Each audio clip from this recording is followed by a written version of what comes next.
Fellow councillors, staff and residents viewing via live stream, good morning all and welcome. I acknowledge the traditional custodians of this land on which we stand, the Gull-Nay people. I wish to acknowledge my respect for their current and emerging elders and those in dreaming. I thank them for the contributions they have made in building this community. I'd now ask everybody to be upstanding. Pastor Joshua Syme from the Innisfail Baptist Church will deliver the opening prayer. Good morning, Mayor, councillors, public. In the scriptures in 1 John 4, we're told that, dear friends, let us love one another, for love comes from God. Everyone who is loved has been born of God and knows God. Whoever does not love does not know God, because God is love. This is how God showed his love among us. He sent his one and only Son into the world that we might live through him. This is love, not that we love God, but that he loved us and he sent his Son as an atoning sacrifice for our sin. Dear friends, since God so loved us, we also ought to love one another. No one has ever seen God, but if we love one another, God lives in us and his love is made complete in us. Let's pray. Father God, we do thank you for your love, and we pray, Lord, that as a community that we can display love to one another. And I pray for our councillors today as they meet and make decisions, that their decisions might be based in love and love for one another, not from selfish motives, not what serves them, but what serves the community best. And ask, Lord, for their wisdom and their guidance in all these things. I ask in Jesus' name. Amen. Amen. Thank you, Joshua. God bless. Yep. Great meeting. Thanks, mate. We move on to apologies. Councillor Trees-Mill with an apology. Do we have any further apologies? I'll take that as a no. Thank you. Declaration of conflict of interest. Declaration of prescribed conflict of interest or declarable conflict of interest. Please use this opportunity to make public any prescribed conflict of interest or declarable conflict of interest in respect of the items in the agenda. Councillors should use this opportunity to disclose and or comment on other councillors and or staff interests in accordance with the Act and the regulations. Are there any conflicts to declare, councillors? Councillor Barnes. Thank you very much, Mr. Mayor. I do have a conflict, I'm told, with 6.2, as I have had. I was invited to the Christmas party of this business, and therefore I fall under the umbrella of conflict of interest, and I'll be leaving the room. Thank you. Thank you, Councillor Barnes. Councillor Pervin. Yeah, myself as well, Mr. Chair. I have a conflict of interest in item 6.2. It's a declarable conflict of interest, as the proponent of this is a donor to the Innisfail Game Fishing Club, so I'll be leaving the room. Thank you, Councillor Pervin. Any further conflicts to declare? I'll take that as a no. Yesterday we had the funeral service for former Johnson Shire Councillor Edith Saladoni, served 2 terms in the 80s, and I'd ask you to be upstanding for 1 minute silence, please.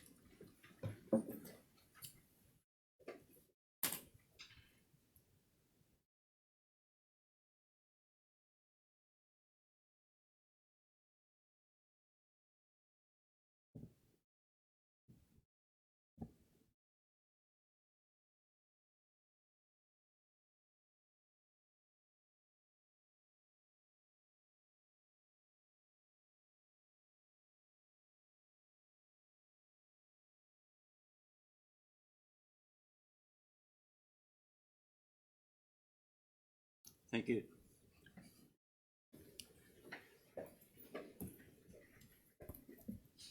The next item is a presentation. I'd like to take a moment to recognise 2 community members who have played an important role in the community recreation space for our region. Ian and Julie Arthur, who are up the back with their family. For the past 20 years, Ian and Julie Arthur have managed the Innisfail swimming pool facility. During this time, they have managed this community asset in line with council values and have always put the community first. They have maintained an impeccable record across all responsible duties and implemented processes and initiatives to ensure the safety of patrons has always been top priority. Through managing the Learn to Swim programs, They have nurtured a love for swimming, built confidence in swimming skills of the community members, and created a safe and supportive space for all club members and patrons. Swimming has always been an important part of their family's focus, with Julie and her family being involved in the club's swimming in Innisfail from as early as 1982. Her dedication to the sport at this point led to her great achievements, where from as young as 16 years old, she was a national representative in freestyle swimming and trialled for the Seoul Olympics. With the desire to spend more valuable time with family, leading to a new chapter for you both, we wish you well on this stage and thank you both for your significant contributions to the Cassowary Coast region. Would you please come forward, Ian and Julie?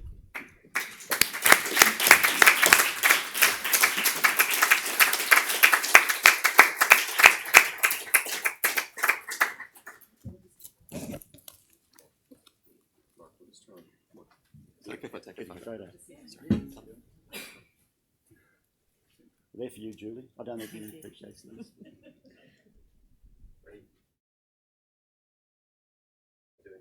Turn the flowers around, Mara. Oh, sorry. Thank you, that's better. Okay. For you. Thank you. And these are Thank ones. you very much. Another one.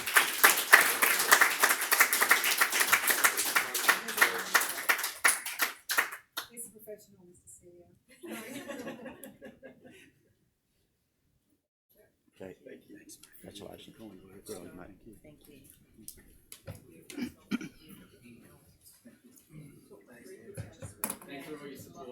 Yeah, thank you.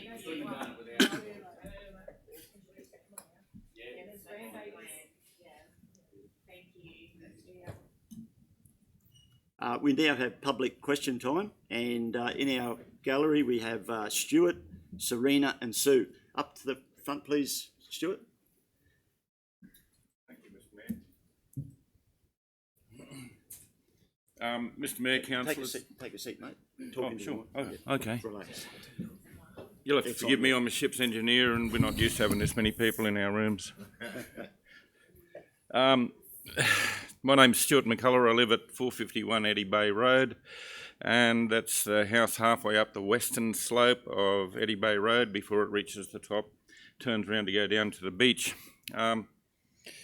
In September 2022, we understand a cassowary was killed on Marillion Road in the 80 kilometre an hour zone. It was one of a pair that frequented that area and was often seen around the houses at Marillion Harbour. The second of that pair is now moved around the corner a little bit onto our property and is talking to one we call Etty or Mama Cass. In March this year, two cassowaries, a male and his chicken, disappeared from Etty Bay, from the beach at Etty Bay. I confronted Parks and Wildlife about that and they deny having removed those cassowaries, two people, two separate times. In fact, they asked a number of times if it had been seen in the area themselves. They went down there and checked it out to see if it was there. The chicken was the only chicken for Etty Bay from the 2022 season, one only. It's a reasonable assumption that it was hit by a car and went in the bush and died, both of them. Because Parks and Wildlife absolutely deny removing it. I know they have it in history of removing them in the past, but they absolutely deny it. They were down there looking for it on a number of occasions. On 27th of April, a cassowary known by Parks and Wildlife, known as number 311 and known locally as Etty and other names, was hit at 11:50 a.m. on Etty Bay Road in front of my house by a car and caravan that was speeding. She's 37 years old. She's the main matriarch and main breeding female for Etty Bay. It's the one with the broken foot, if you've ever seen it. It was hurt and struggled to get in the road, from the road to my yard where she rested. I called Parks and Wildlife. They attended and observed the animal for a couple of hours. We discussed a number of issues, including this matter that I'm presenting to you tonight. Parks and Wildlife saw that she was hurt and decided not to remove her for recovery.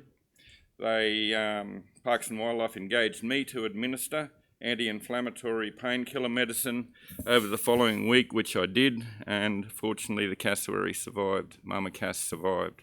She's walking around now, getting pretty hot with the other one that I call Butch Cassowary, who had a chicken from 2021. We called it Sundance, which Butch has thrown out, so there's no longer any Butch Cassowary in the Sundance Kid. Now, the very next day after that occurrence, another cassowary, Butch, was brushed by a speeding car at the very same place. Fortunately, he wasn't hit. It was close. The car brushing his tail, for as I observed this happen. Speeding cars and cassowaries walking down the roads, and people feeding them from the road, stopping on the side of the road, just don't mix. So how many near misses are gone unobserved? Cars are seen speeding along Ready Bay Road regularly. In the past 9 months, the road ends a chevron sign at the intersection of Eddy Bay and Marillion Road has been run through on 2 occasions, taken out. The road end chevron taken out completely. Speeding vehicles ended up in the cane field right there.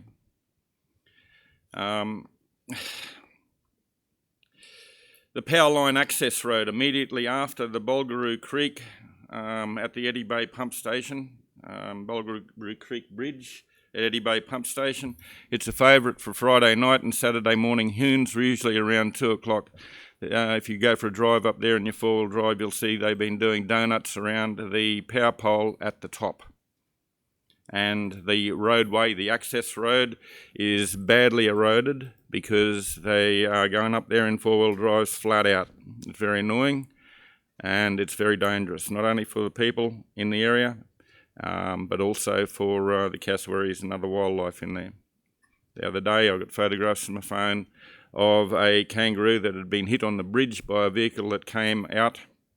It appeared to have been hit by the vehicle it came down there at speed, turned around the bridge and hit the kangaroo wallaby and put it in the water at the side of the beside the bridge, downstream from the side of the bridge. We've seen on Facebook, I'm not a member of Facebook, we've seen on Facebook multiple pictures of people posting of wallabies along Eddy Bay Road being taken out, and sure, we do all understand in Australia that wallabies are a issue with roads. They're not very smart, but neither are cassowaries very smart when it comes to walking down a road.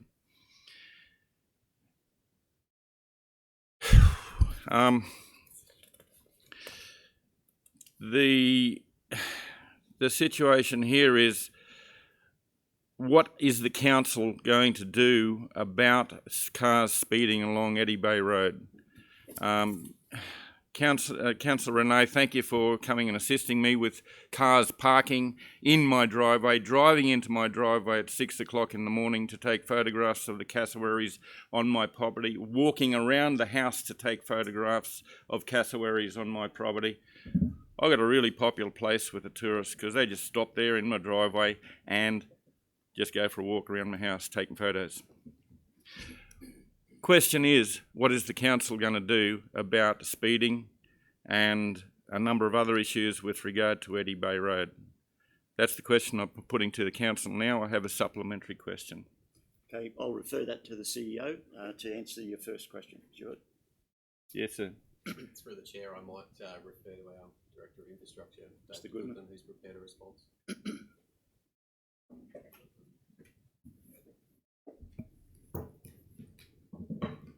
Not Councillor Millwood. Through the chair, so I've prepared a response to the submitted question, which is slightly different to the question posed verbally, but I think it covers the issue at hand. So certainly acknowledge your interest and the wider community's interest in cassowary conversation. With regard to your specific request in reducing the speed limit through the Moresby Range section of Eddy Bay Road, I could provide the following. Speed limits in the Cassowary Coast region are determined by the Speed Management Advisory Committee. We call that the SMAC, S-M-A-C.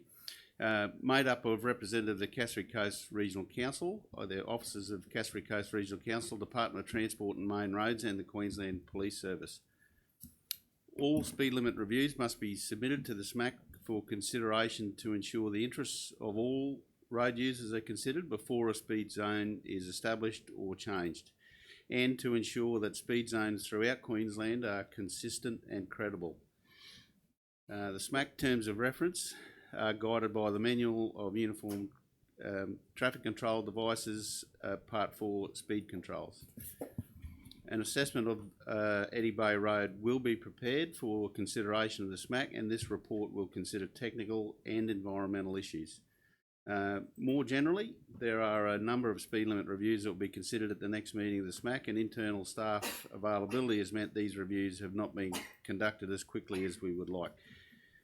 Unfortunately, no decision will be made or can be made by the SMAC until a properly conducted investigation and report has been undertaken and delivered. To clear the backlog of these and this issue, Council will be engaging external resources for assistance. So that's the response to the first question. You have another one, Stuart? Good, thank you. Just on that, please take on board that it's 1 minute extra for the whole 2 kilometres that we're asking for the speed limit to come down from 60 down to 40 throughout that whole area. 1 minute, 60 seconds extra from the start of Bulgaroo Creek Bridge to the beach is 1 minute extra. Most people, I've got to say, most people travel at 40 to 45 kilometres an hour going through there. But 20%, 10%, 20% of people are over 60 doing 70 when they can, and there is a percentage of people that go through there doing 80 and 90 kilometres an hour when they can. Okay, so just moving on from that, I've got a supplementary question, if I may, Mr. Mayor. Yep. Through the chair, we may not prepare a response. You have not prepared a response to this, but it is something that I thought about later.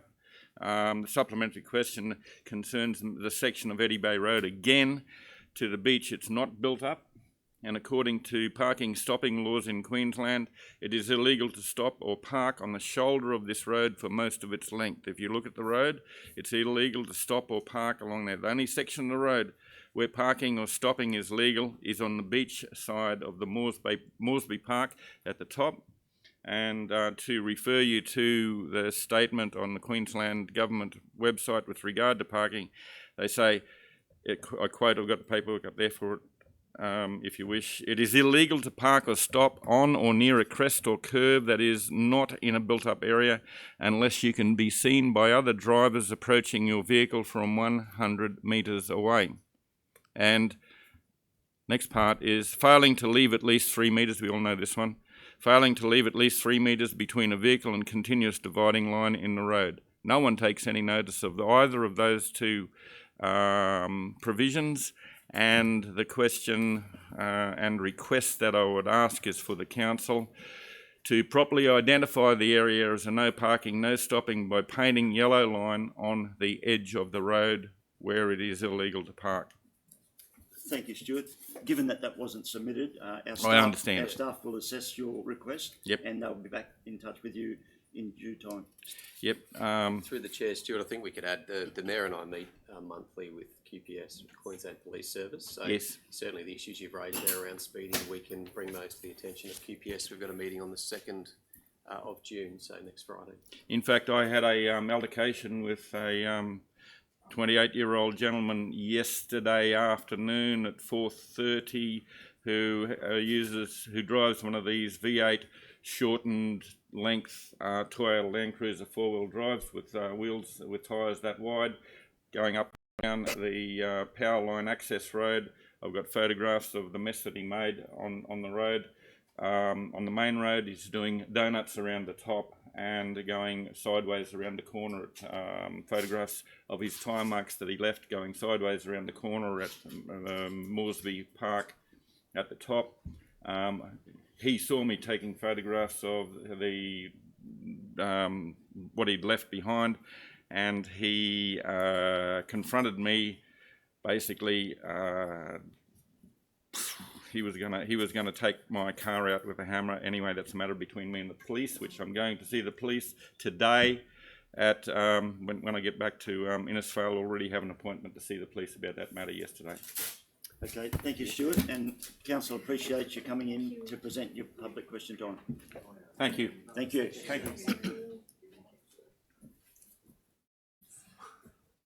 We now move on to item 1, confirmation of the minutes from the meeting on the 27th of April 2023. Somebody move our true and accurate record, please. Moved by Councillor Toohey, seconded by Councillor McLeod. All in favour? It's carried unanimously. Thank you. Item 2, any business arising from the previous minutes. Councillor Toohey.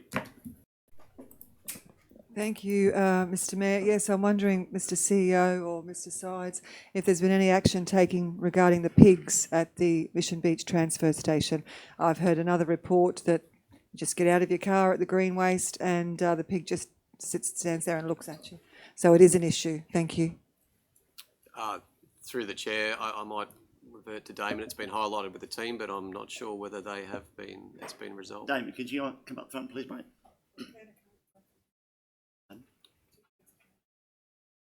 Mr Mayor, we have permission to leave the room. I have one, please. Absolutely. Yep. Thank you for coming along. Damon, how are you? Through the chair, I'm aware that our operational staff are working with the dump staff, and they can set up a trap there shortly, and to attempt to catch these pigs and dispose of them. Yeah. The issue is driven by some shop waste that's coming in, fresh fruit and vegetables that are going onto the green waste pile that's attracting them. So working on that. Yeah. Thank you Mr. for that. Sides. Any further business arising?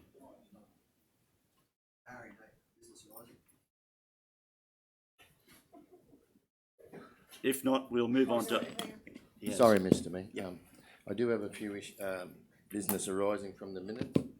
I'd just like to call Mr Goodman.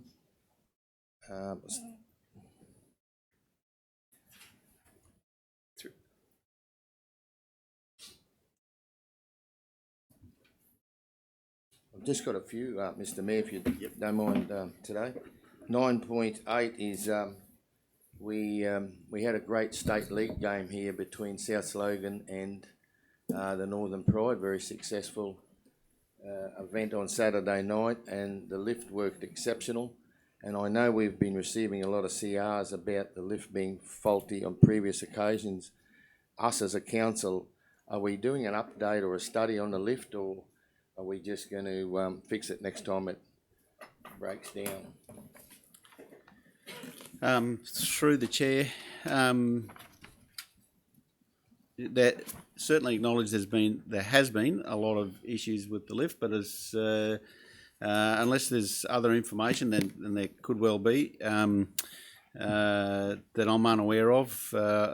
The team believes they're on top of most of those issues with the lift, and it seems like we have dealt with, I guess, touch wood, all the bugs that we might have been going to come across. That's so great to hear after such a successful night Saturday night. And 9.9, the mill's ready to go tomorrow. Tully Mill's ready to go. South Johnson's a couple of weeks away. The farmers are ready. The harvesters are ready. Do you think the roads are ready for the increased impact? Through the chair, that's this is a time of year where there's always pressure on our road network. It comes at the end of a wet season, and we can see the weather that's in and around the region as we speak. So our roads will come in under pressure during this period, but the condition, it's not perfect, but they are generally. Our road network is in pretty good condition, and the team's ready to respond to the challenges ahead. How good is that? 9.11 is about the STP in Cardwell, and also the dredging's mentioned in 9.11. Is the question just a general? Well, it's just in the minutes, and it did say business arising from the minutes, and I just wanted to give a bit of an update, Mr. Goodman.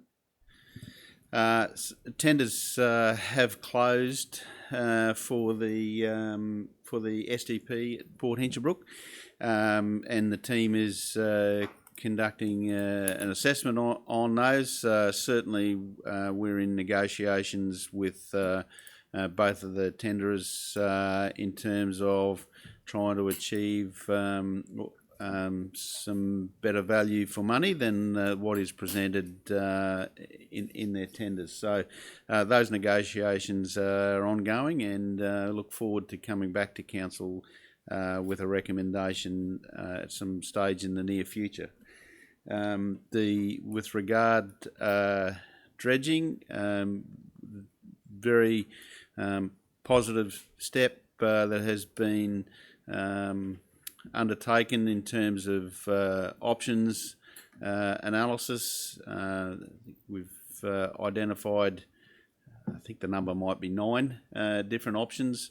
It's around that number. If apologise if I've got that 1 or 2 out, but I think it's 9 different options, and looking at feasibility, costs, the complexity in getting environmental approvals to do those works, and we're at the stage of shortlisting those 9 down to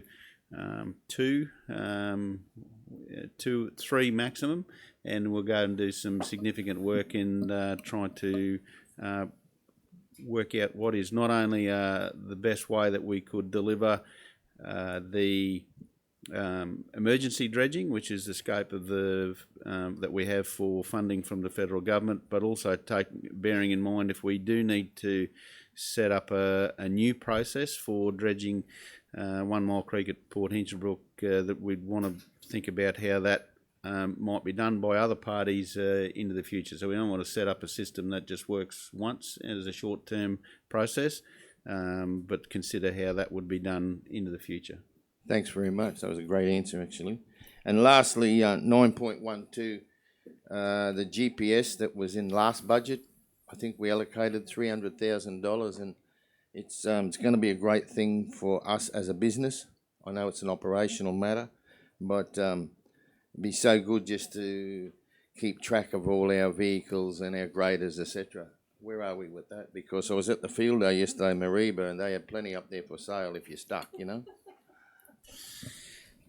Thank you, and through the chair. So Councillor Barnes, the issue is not so much as buying a GPS. We're certainly aware we could buy a GPS and super glue them onto our machinery. The issue is making sure that we've got the software and the systems in place that we make use of that data. What we've learnt in the past ourselves, but also engaging with other councils, is it's easy to collect the data. Where you get the value from these exercises is making sure you use it. So we've been going through an extensive due diligence process, and we've certainly shortlisted through tenders for GPS providers. Well, it's technically not correct. It's not just GPS, but it's GPS systems providers for a network, and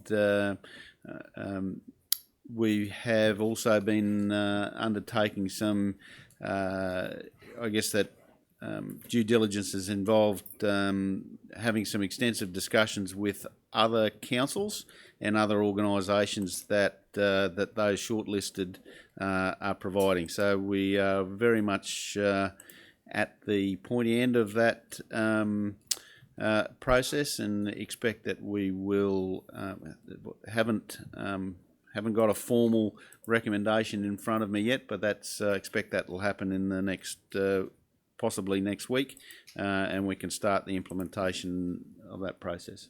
Thanks very much. Thank you, Mr. Goodman. Any further business arising?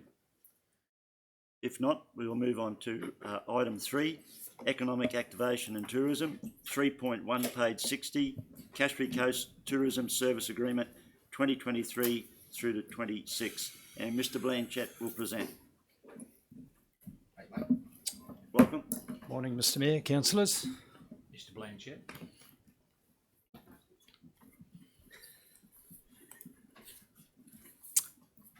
Okay, through the chair presenting the report, Cassowary Coast Tourism Service Agreement 2023-2026.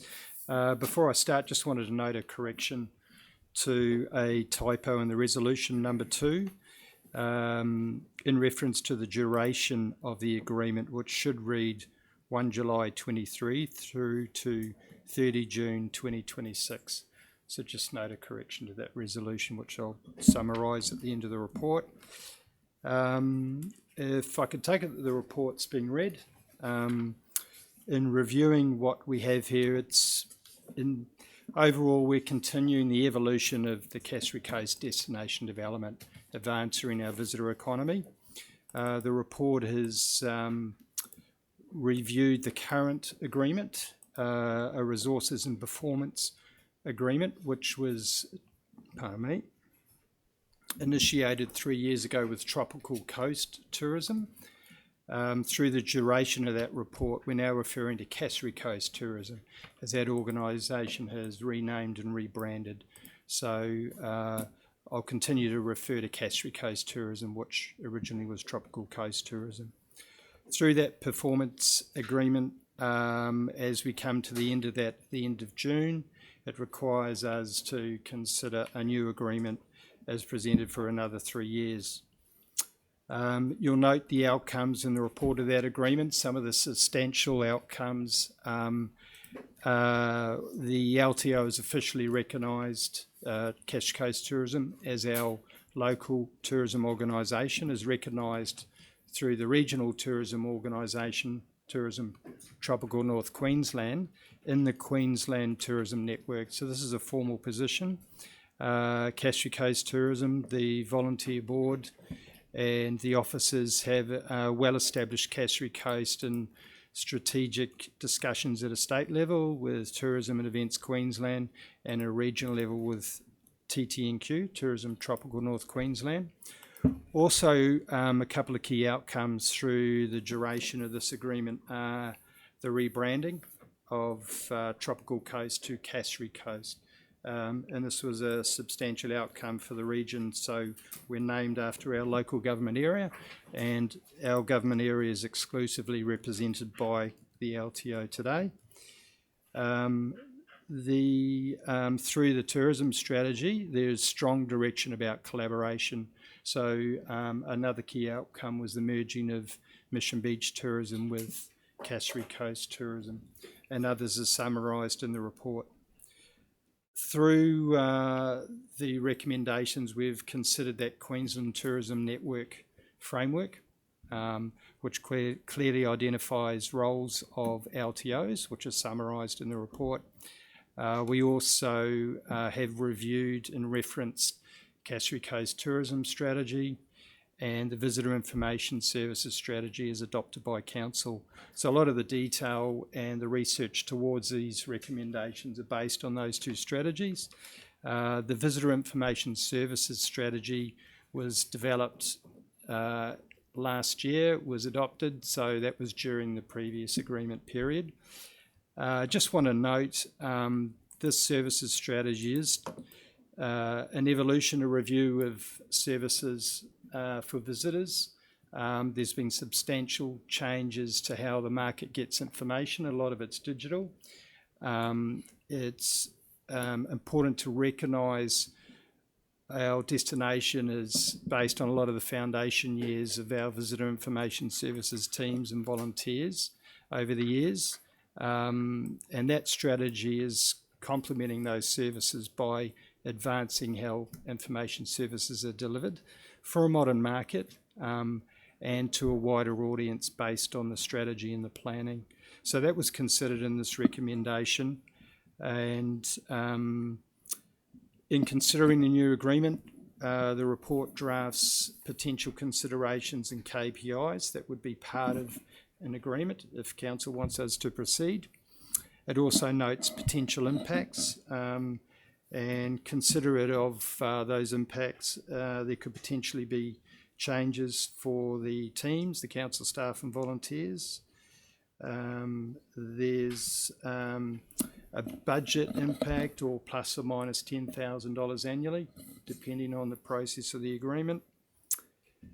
There are increased opportunities to leverage more funding for the Cassowary Coast in regards to when local government invests in its LTO. The RTO, Tourism Tropical North Queensland, has committed to match that investment dollar for dollar up to $100,000. So this agreement will advance our opportunity for that investment. There's a recommendation to consider transferring the IVAN asset to Cassowary Coast Tourism. And this is in regards to the customer perspective, providing a seamless destination service from when they first research Cassowary Coast and find their love to travel here. They will be engaging with Cassowary Coast Tourism right through to their face-to-face on the ground and in their accolades when they leave the region through social media. There's also opportunity, if council considers, that if the visitor services of Tully Visitor Centre and for the ongoing services at the Mission Beach Visitor Information Centre, there's opportunity to enter lease negotiations with Cassowary Coast Tourism if council so wishes. So I touched on the visitor benefits, providing a seamless service as a destination, cross interaction with customers. And in summary, as a whole, the previous 3-year collaboration with the LTO has positioned us well. It's time to evolve and advance our destination to the next stage and grow the opportunities for the visitor economy through an agreement extension or a new agreement with Cassowary Coast Tourism.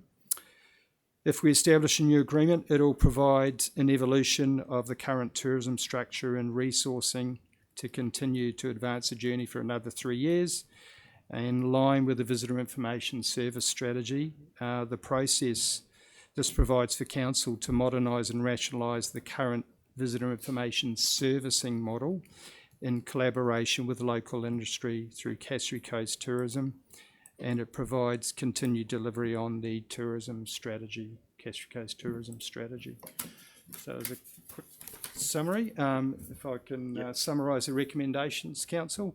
So the recommendation that council number 1 acknowledge the work of Cassowary Coast Tourism, formerly Tropical Coast Tourism, as the region's recognised LTO, local tourism organisation, and the contribution the organisation has made to destination marketing, industry representation and visitor servicing. Recommendation number 2, authorise the Chief Executive Officer to negotiate the final terms of a 3-year funding and service agreement with Cassowary Coast Tourism for the period 1 July 2023 to 30 June 2026 and execute the agreement consistent with the following terms. A, $200,000 for destination marketing, industry representation and tourism product development for the Cassowary Coast region. B, $140,000 to deliver visitor information servicing at Mission Beach and Tully. C, development of satellite sites in Innisfail and Cardwell. D, dispose of the information van, known as IVAN, to Cassowary Coast Tourism. And recommendation 3, request the Chief Executive Officer commence lease negotiations for the Mission Beach and Tully Visitor Information Centre facilities and prepare a report for council consideration. Thank you, Mr. Blanchett. Any questions or comments? Councillor McLeod. Sorry, I'll through the chair, I'll kick it off. I want to acknowledge the great work that Cassowary Coast Tourism has done.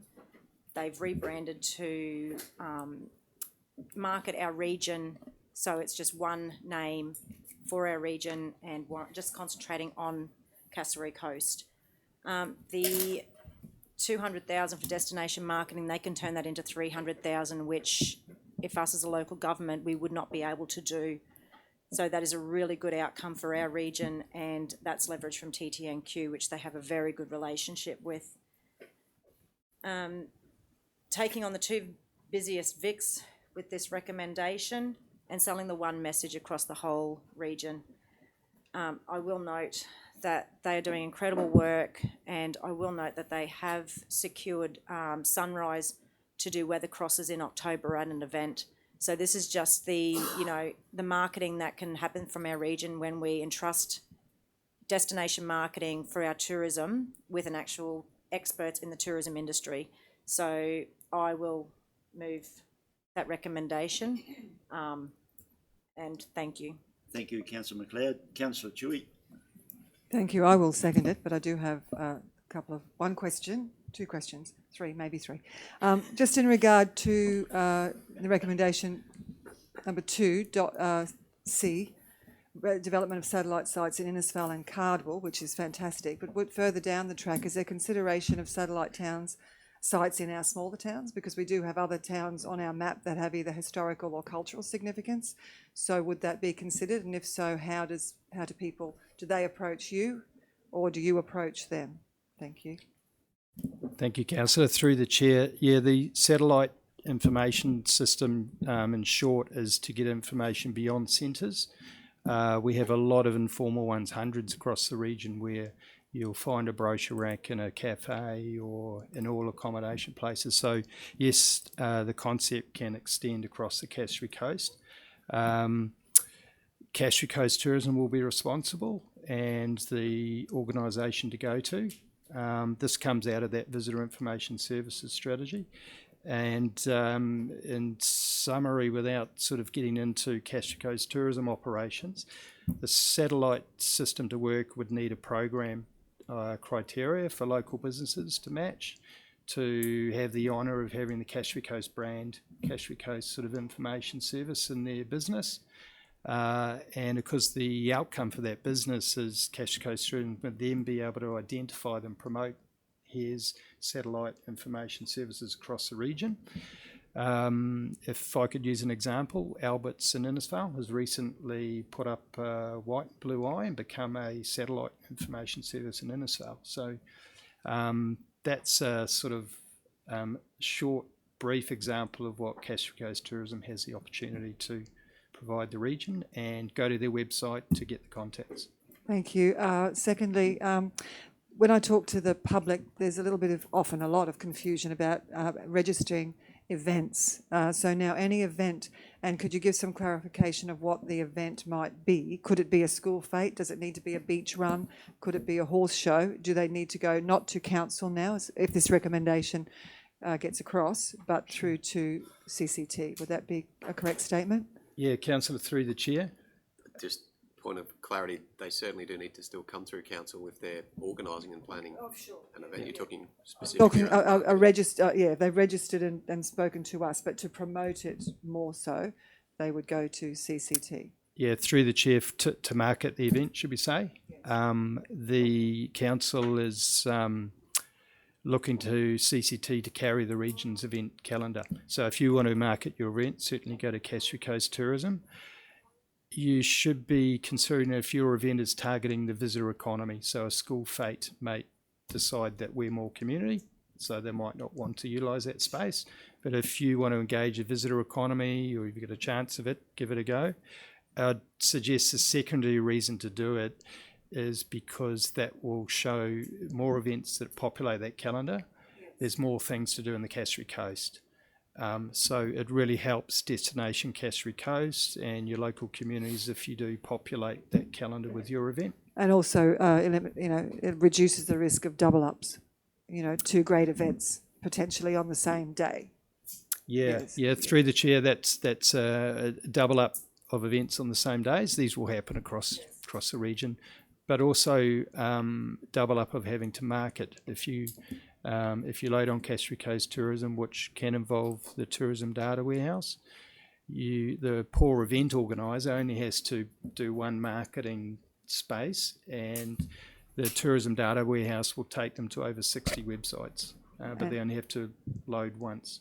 Thank you. And finally, it is hashtag Cassowary Coast Tourism, Mr. Blanchett, for all the budding photographers and sunset people and if events. I can just refer to Cassowary Coast Tourism, hashtag Cassowary Coast, explore Cassowary Coast. So could you just repeat that, sorry? Hashtag explore Cassowary Coast. Okay, thank you. That's for all the Instagrammers out there who want to promote our area. Hashtag explore Cassowary Coast. Look forward to seeing everybody's photos. Thank you. Through the chair, just to wrap that up, any questions that community have, keep going to the Cassowary Coast Tourism website to check the hashtags or any other contact details.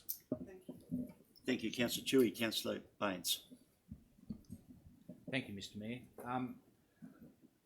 Just a question about, and that's destination marketing. It's fantastic. I'm very supportive of where we're going with this. As I don't have the grasp of technology that, say, Councillor Barnes has. Step me through it. You step me through it later, please. Thank you, Councillor Barnes. But I've had comments where people, they're coming in, but they're searching Innisfail or they're searching Eddy Bay. Or is there a way that we can link the search engine while we're building the destination marketing that will take them to the Cassowary Coast Tourism site? And I'm sorry, I'm looking at you, Patrick, and I've thrown this in without notice. Yeah. But I mean, the tech's pretty good nowadays about how you can link things. And while we're building this destination marketing, so if someone is going to say, and well, maybe you can include it all. The tech's pretty good, but say I'm going to Flying Fish Point in my caravan. Yep. Does it immediately link me to Cassowary Coast Tourism and what's going on? Yeah, through the chair, there are ways to do it, search engine optimization, and Cassowary Coast Tourism still employ a professional digital marketing company. I'm getting the nod from CCT. So good question. I would suggest I'll take that question. I can get more qualified answers after today to CCT directly. But in short, tourism is economic development. It all starts and finishes with tourism businesses. So to get profile, the businesses recommend that they join Cassowary Coast Tourism, and that will fuel them getting noticed, Innisfail getting recognised in the digital media and on the website. So one of the advances I didn't mention today, Cassowary Coast Tourism's website now features in the four main hubs, Innisfail, Mission Beach, Tully and Carball, on a dedicated page, and on that page it will pop up events in and around that centre, as long as they're members, if they're joined up. So if that's a quick summary, but happy to take that question and get a more detailed answer from Cassowary Coast Tourism. Thank you, Mr. Blanchett. Thank you, Mr. Blanchett. Through the chair, those SOIs, I'm sure CCT have links like Mission Beach. So if you put a Google search in for Mission Beach, there's an SOI embedded into that website that will maybe not bring it to the top, but certainly bring up the CCT website. Any further questions or comments? Councillor Barnes. Good, thank you, Mr. Mayor. Just not on this subject, but while we've got Mr. Blanchett here, the wonderful job that the volunteer ladies did at the Townsville Van Show, have you got feedback on those wonderful ladies? They're out there. Yes, thank you, Mr. Chairman. Lots of wonderful ladies out there. And we should acknowledge Cassowary Coast Tourism because they manned the IVAN at those expos. So it's very good to hear. Thanks for revising that, Councillor, of the great reception you had there in Townsville. They were also in Cairns and at Mackay, which is all during the month of May. So fairly demanding schedule for volunteers, but really glad that that was positively received, and we'll get a summary of that in Cassowary Coast Tourism provide a quarterly report, so they'll provide a summary of that expo to us. Any, Councillor Pervin. Yeah, thanks, Mr. Chair. Just a question on these satellite sites. So, what's actually happening with Innisfail and Cardwell? Are the information centres being shut down or no? Through the chair, no shutdowns. I'd probably describe it as a transition in line with a strategy. The program's to be developed by Cassowary Coast Tourism. So, again, the short version is to get the visitor into our local businesses. And from the research, you would have seen that only 6% of our visitors are currently going to visitor information centres. So we have over 640,000 visitors annually. So there's 94% that we can interact with in a different way. So it's visitor information in a modern model. There could be some changes as we advance, but it's subject to if we go forward and initiate this agreement. Through the chair, Councillor, I think it's fair to say if we if Council adopt a recommendation today that you won't see the IVAN. I'm again looking at Patrick sitting in the middle of Anzac Park, but the service has been set up in what's probably the most iconic building in Innisfail, so that visitor servicing is currently in the front of our Shire Hall in Rankin Street. And just to go back on the satellite sites, how can they be picked? Say, for example, I know you mentioned Albert's there, but say somebody like Roscoe's or the Conservatorium, where the Drive Revive is operating on. How do they become a satellite? Is this up to CCT to pick and choose these sites, or how does it work? Yeah, through the chair, I'd expect it'll be a very simple criteria, so it's transparent. Criteria is important because if it should be popular, and those are really good examples that do touch visitor economy. However, if a business gets satellite accreditation, but they close 6 days of the week, you need a guideline so that CCT can say, well, you're not really servicing, you're only open 1 day a week. But the simple version, it'll be a Cassowary Coast tourism operation, but if I could take a risk at translating it, they would simply contact CCT and apply to be a satellite. Paranella Park's a good example. They're pretty much a satellite visitor information service to hundreds of people daily, I'd say. It's just formalising that a bit. At the moment, the tourism industry reckons is accredited eyes only.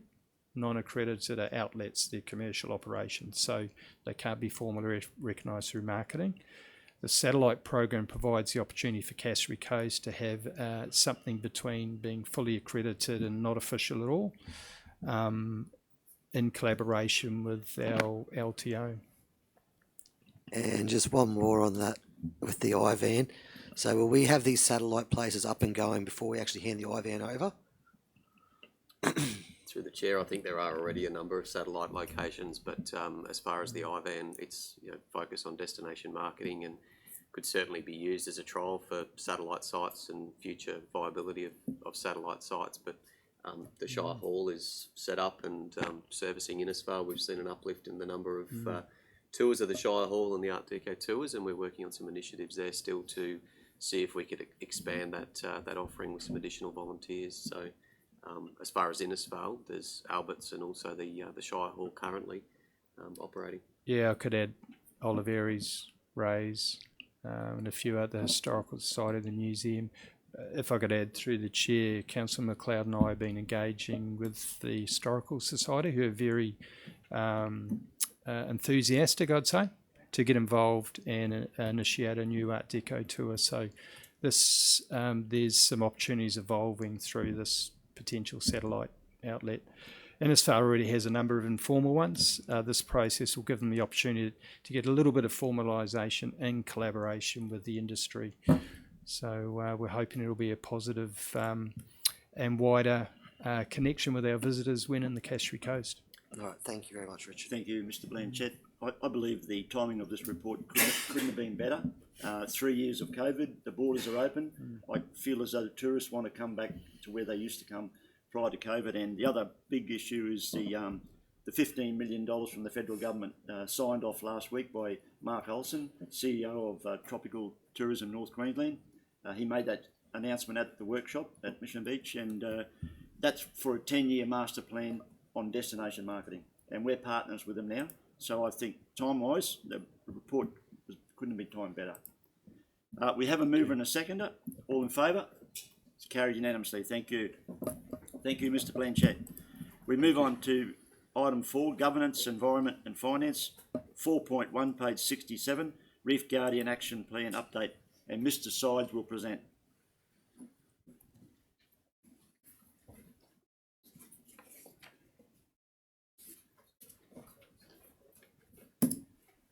Welcome. Morning, Mr. Mayor and councillors. Morning, Mr. Sides. So the purpose of this report is to provide a quick background on the Reef Guardian program with our council as a signatory of, and to present an updated plan for adoption.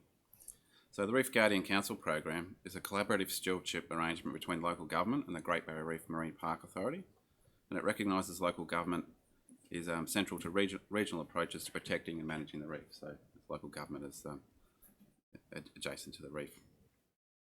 The program was first launched in 2007, and since then Cassowary Coast Council, the Round Amalgamation, has been a signatory through an MOU with the Reef Guardian program. It includes 19 member councils covering 300,000 square kilometres and more than 1 million people. There is also parallel Reef Guardian Schools program, which many of our local schools are part of. As I said, Cassowary Coast has been a long-term member of the Reef Guardian Council program. It's represented by our Governance and Environment Committee portfolio holder, Mr. Baines, and the Natural Environment Technical Officer, which is myself. And over the period of a year, there's 4 working groups and 4 executive meetings held, involving all the 19 member councils. So across the state, we all hook up together and video links and have satellite meeting groups.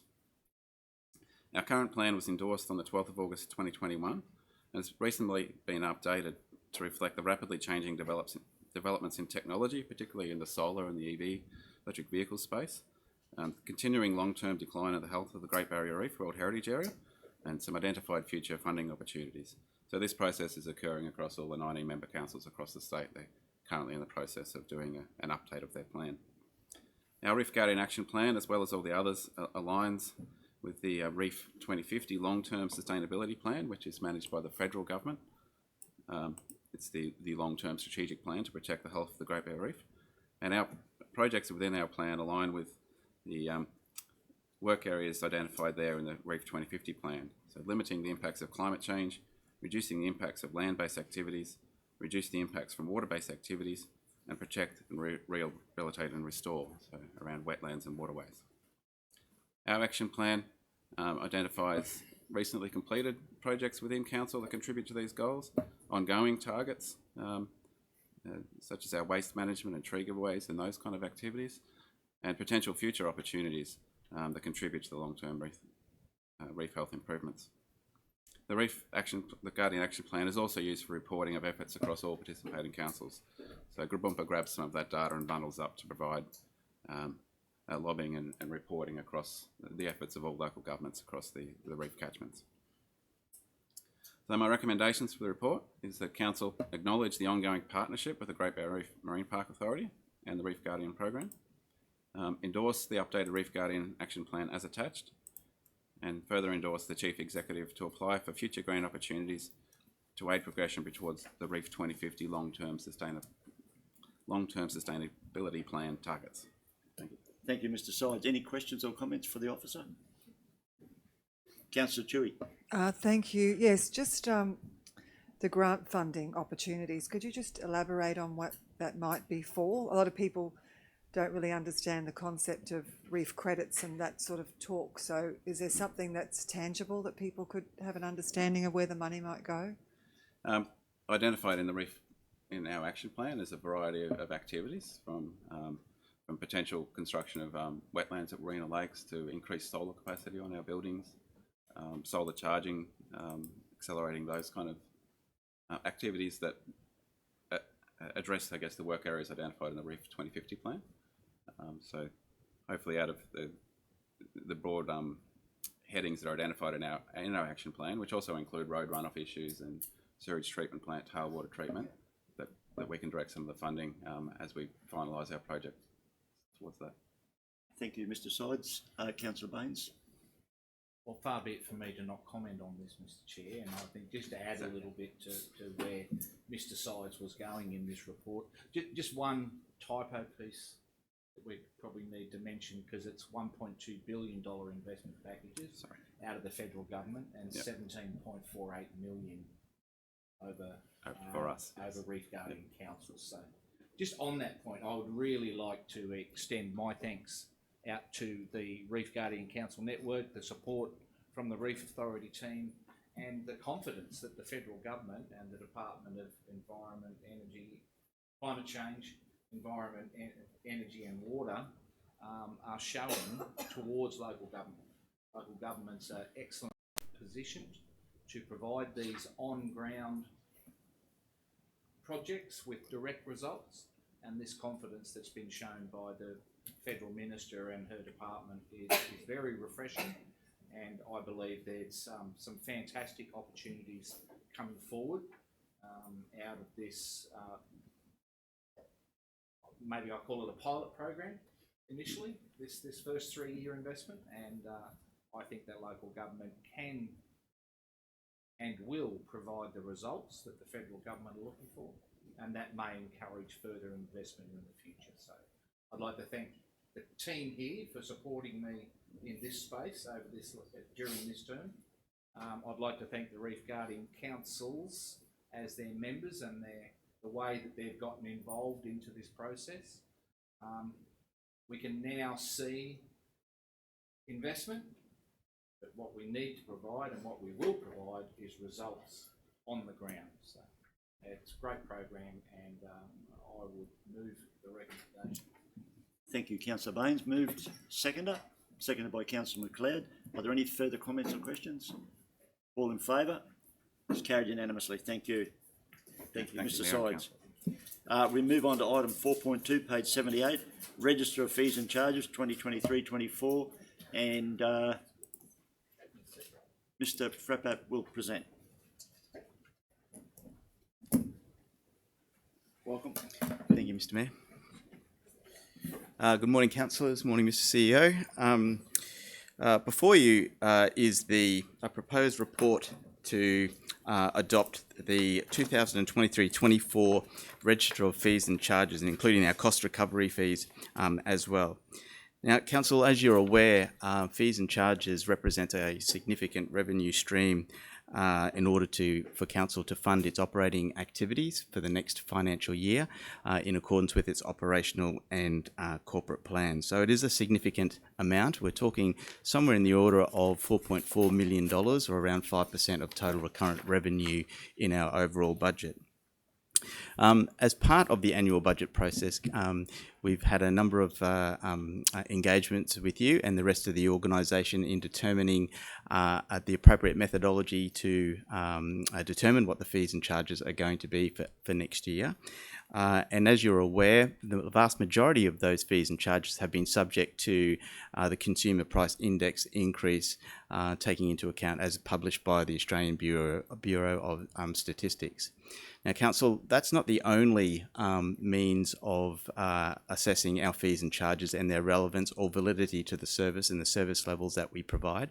We also undertake in certain areas activity-based costing analysis to ensure that our full cost is recovered through those fees and charges in accordance with the prevailing legislation, being the regulation and the Act. Now, that's an ongoing program across a wide range of fees and charges and the services that we provide, and we think that's a continuous exercise which we do each financial year. And in a moment, we'll talk about some of the highlights that we focused on this financial year, and a couple of new fees that have been introduced to further Council's strategy towards a number of initiatives, including waste management.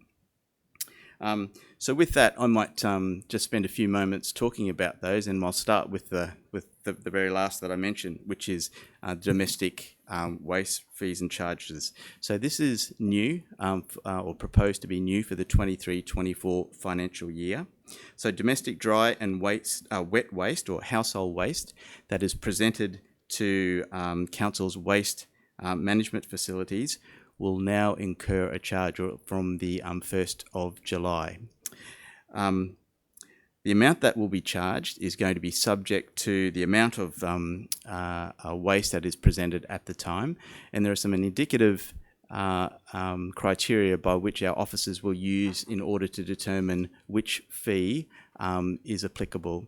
So the report talks about the first of three tranches, if you like, $8 for a car boot or half a trailer load, ranging then to $16 for a trailer size of wet and dry waste mixed, to a larger amount of $22, as it talks about in the report. Now, most importantly, councillors, the green waste that has been free of charge in the past will remain. And also, where residents and ratepayers present their waste in that's separated into the recyclables, there will be no charge for those recyclable materials. So there will be an exercise of determining if a trailer load of materials comes to one of our waste management facilities, and if half of it is sorted into the recyclables, well, obviously that half won't be subject to charge, I should say. So this is a significant move for the organisation, and it is consistent with its waste management strategy. This is the first exercise in recovering those costs for the operation and the restoration of our waste management facilities and subsequent landfill areas. So it's a significant one. So, councillors, there are some others that I'd like to quickly mention as well. Not only obtaining full cost recovery for some of these services, but we've also rationalised a number of these fees and charges, and in many cases discontinued some of them. For example, the family daycare fees have been discontinued, which is consistent with the family daycare transition plan, which was adopted in December of last year. Reflecting on the previous report with regard to the visitor information centres, so a council membership fee has been removed, and instead we're directing those that are in that field to the Cassowary Coast Tourism as an alternative service provider, and membership through an association there, and subject to that separate report that we've just heard, as I mentioned. Animal management, the release of impounded stock charges has been discontinued on a temporary basis while this a review program is being undertaken. It'll be subject to separate reports later for you. Our open space operations, cemeteries, they've been increased to move towards a cost recovery methodology, which is what I was highlighting earlier on. So it's very important that that we adopt the principles within the legislation to at least recover the costs of providing these services. And these cost increases, at least with regard to cemeteries, is an example of that. With regard to camping and public camping grounds, there's been a harmonisation or a making consistent of camping ground fees across our region. And just importantly, where we're playing in the same space as private sector, we ensure that our costs that we're charging is not an example of anti-competitive behaviour, so that we're not attaching a community service obligation in order to make our sites more competitive and more attractive. We're competing on an equal footing, if you like. So that's very important. And these are all part of the amendments to our fees and charges, which we've done or proposed for this year and will continue to do into the future as well. Councillor, as I've mentioned, the fees and charges, the proposed register of fees and charges for next year has been compiled in accordance with the prevailing legislation. It's important to note when I mentioned the amounts of money that we're talking about arising from this revenue stream, that it plays a significant part in the adopted budget. Now, this is being presented to you as it has been in prior years in advance of the full adopted budget or the proposed budget. Somewhere around about the 30th of June, simply to allow time for our officers to develop all of the collateral in order for these fees to become operational and effective on the 1st of July. So that's the timing of it. Now, equally importantly, if there is to be any changes associated with these fees and charges as a consequence of presenting this report today, we would need to assess whether or not that's an implication for the draft budget for next year, as well as any implications that it may have for the long-term financial sustainability strategy into the future. Notwithstanding that, it's happy to talk about these fees and where they came from. Now, Council, the recommendation is to adopt the Register of Fees and Charges for 2023-24, effective on the 1st of July 23. There are officers available that have intimate knowledge of some of these fees and charges that I've mentioned at a very high level at this point in time. So at that point, Mr Mayor, I'm happy to take any questions or queries. Thank you, Mr Prabhat. Any questions? Councillor Chewy. Thank you. Thank you. This question might be for Ms Knoll, though, regarding the should the recommendation get across regarding the notification of what the separation that can take place in the waste. You know, people are going to come to the waste transfer stations. It's a hot topic, obviously, and I support it, but we need to make sure that the public have an understanding of what we do at our transfer stations, what they can separate their waste into. I'm just wanting to know that the communication will be going out strongly so people have a full and complete understanding of what this new charge will actually mean to them. Thank you. Thank you, Councillor. If I could, through you, Chair. Absolutely. I think the communication and informing the community on how to minimise their cost and the criteria that Council will be using to determine cost is a very, very important aspect.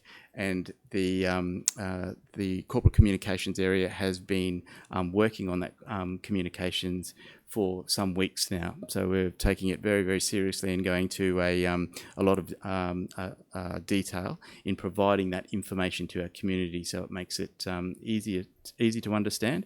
And I suspect that program, that awareness program or education program, will continue for some time yet to facilitate that transition of this new fee or this new approach. Thank you, Mr. Pratap. Councillor Barnes. Oh, good. Thank you, Mr. Mayor. I also will be voting for this recommendation, and I really hope that the public accept these changes with open arms, because us as a council, I think everybody's aware that we're out there to try and contain rates, and the only way we can do that is move to like a users pay system, and this is just one of many. And I know many of the other councils in Queensland, and especially those very close to us, have had these charges in place for many, many years, and I think we've been dragging the chain as a council, reliant too much on rate increases more so than a user's pay. And I'd just like to comment you on your report. Well done. Thank you, Councillor Barnes. Any further questions or comments? Councillor Pervin. Thanks, Mr. Chair. Just a question on, we're talking about anti-competitiveness. I've had a business approach me in relation to printing costs by the council library services in relation to businesses around here. Council costs are about 40 cents and business are $1. Is there any way we could try and align this a little bit closer? Or look at, this is probably a fee and charge. I know it's only trivial, but over the time, there's a few businesses that do this sort of service and I've been approached. Thank you, Councillor. Through you, Chair. Yes, I think the principle of being of anti-competitive conduct is true, irrespective of the size of the fee and whether it's 40 cents or $1. We'll give it that same attention.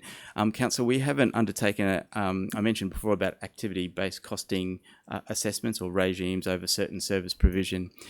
To my knowledge, we haven't done that for that particular service. It wouldn't be a difficult thing to do. So I'm happy to take that on notice and undertake that review. But I do know that our assessment against charges, photocopying charges, when compared to other surrounding local authorities, is within the same ballpark. But notwithstanding, we haven't done the work to determine what the full cost recovery is on that service provision. I'm happy to do that. Any further questions for the officer? Councillor Baines. Thank you, Mr. Chair. Probably more a segue that was provided by Councillor Chewy and by Councillor Barnes. That so it's talking specifically around the waste charges. That if residents think about the waste that they're taking to our waste transfer stations and spend a bit of time and separate it out, then we can deal with that waste responsibly, and it's not going in to our landfills, and that won't equate a charge. There won't be a charge that comes across. So, and I get the user pay thing, Councillor Barnes, and that is correct. But I think that people are going to be paying if they're not being responsible with how they're bringing their waste to the waste transfer stations. It's simply, well, I say it's simply done, but if you put a bit of thought to it, if I get it out of the house more often than every 6 months, so my wife isn't annoyed that I'm putting a whole lot together and separating them all out. But it's and I know there's some extra effort involved, but if the effort's involved, and that helps us towards the reduction to landfill targets that the state government and the federal government are going to continue to pursue. And so these charges are in place, but if you do the right thing, the charges won't fall. Sorry. Councillor Thank Trees. you. Just on that, Councillor Baines, I do. Yes, I would just make it quite clear though that our transfer stations, not everything that you bring to the transfer station. So if you separate all of your items, it doesn't necessarily mean that there will be no charge. We do not have a place for broken tiles, although Mission Arts will take them for mosaicing. So there's an opportunity to look around for different areas, but as was an officer rang me to confirm, because I had that same thought in my head, but there's 22, 23 items that we can repurpose, but not everything that can be brought to the transfer station. So if you separate into 20 different bundles, we can't guarantee that there will be no charge on that, as only 17 might be able to move forward into another slot. The others will have to go into landfill. Is that correct, Mr. CEO? Through the chair, absolutely. So council currently deal with about over 6,000 tonnes of wet waste and over almost 11,000 tonnes of dry waste. So the intent is that for a normal resident paying a waste charge, they've got 240 litres of wet waste and 240 litres of dry waste each fortnight that they can dispose of through that normal curbside waste service. But you're right, if they're bringing waste to the transfer station, this fee and charge will obviously motivate people to separate any of those recyclables, but there still will be some residual waste that people have that they haven't disposed of through their normal curbside contract, and they need to dispose of here, and there would be a charge. But you've said officers in building these fees and charges have looked at an assumption around what reduction we anticipate to see in wet waste and dry waste coming into our transfer stations, and that residual as far as the way that we've put our budget together is around 30%. So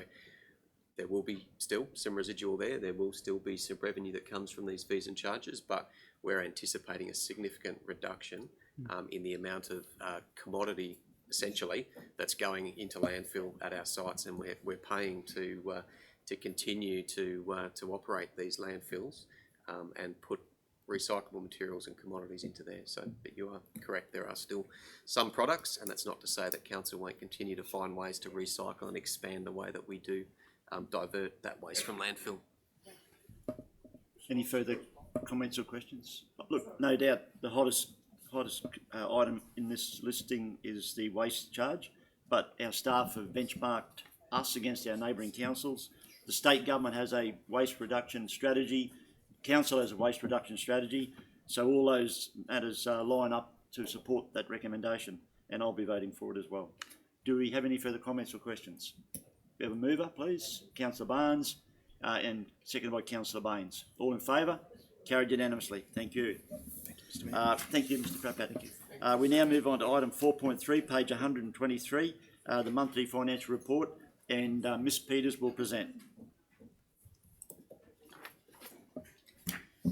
Welcome. Hello. Good morning, everyone. I'm here today to present the monthly financial report for April 22-23. The budget information in this report reflects the amendments made as part of BR2, Budget Review 2, adopted by Council on the 23rd of February 2023. A couple of highlights from this month. So operational revenue is tracking very close to budget expectations, with only a small positive variance of around about $8,000. Operational expenditure is below year-to-date budget by $1.5 million, leading to an improved operational result of $1.54 million compared to year-to-date budget expectations. Just to dive into a couple of the key variances here. So we've got operating grants in our revenue area are under budget by 1.3 million due to timing differences. So we're recognising the revenue in line with the expenditure here. This is offset then by higher revenue from our fees and charges in caravan parks and transfer stations, and higher interest from our investments. So a similar story to previous months in revenue. In our expenditure, our employee expenses remain below budget, partly due to vacant positions, as well as the enterprise bargaining agreement included within the budget. This is then offset by contract labour by $256,000 due to backfilling of those critical vacant roles that we're holding. Depreciation remains under budget by about $300,000 as a result of slower than forecast recognition of assets, therefore leading to a lower depreciation expense.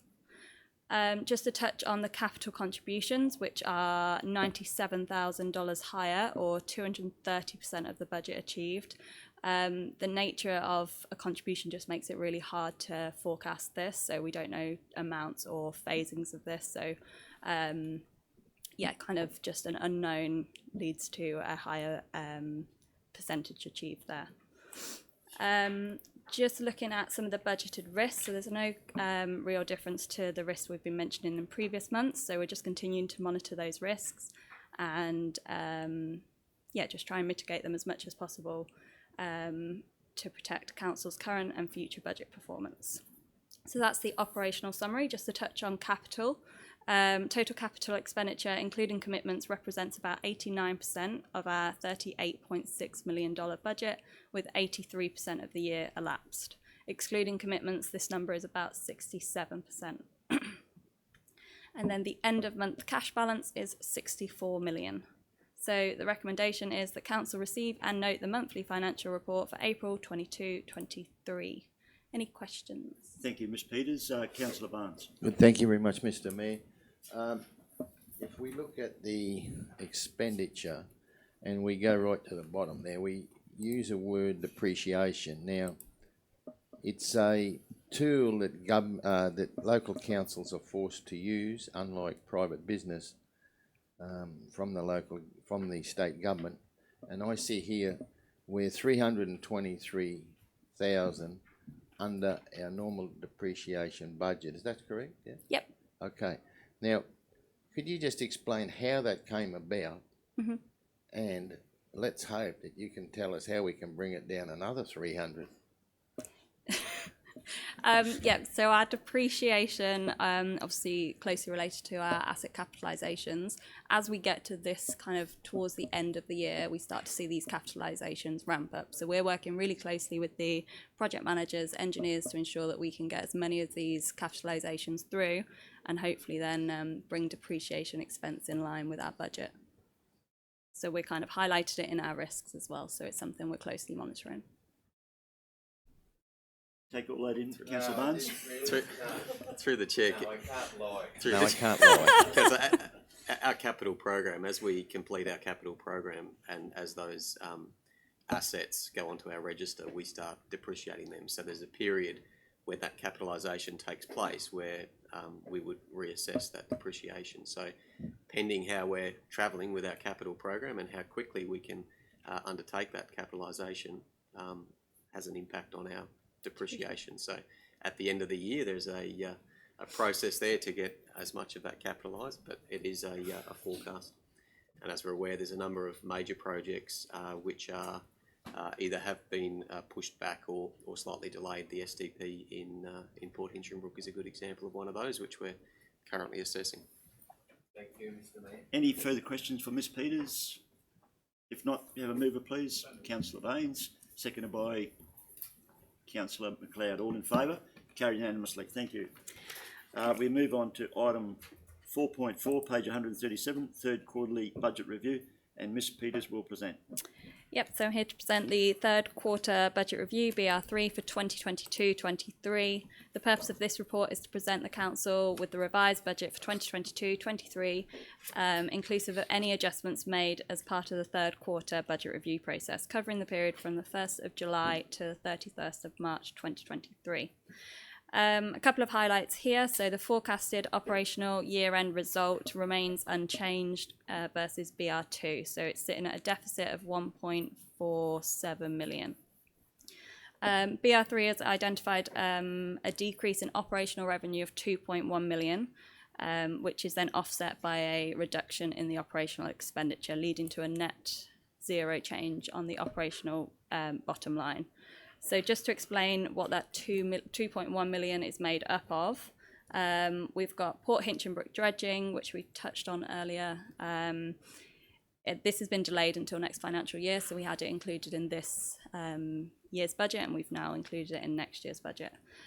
We've removed any revenue and costs related to the family daycare, so as a result of the Cassowary Coast Family Daycare Transition Plan, we've just removed that from BR3 as well. And then there's a couple of grant funding related to Works for Queensland, which we have reallocated from operational budget to the capital budget.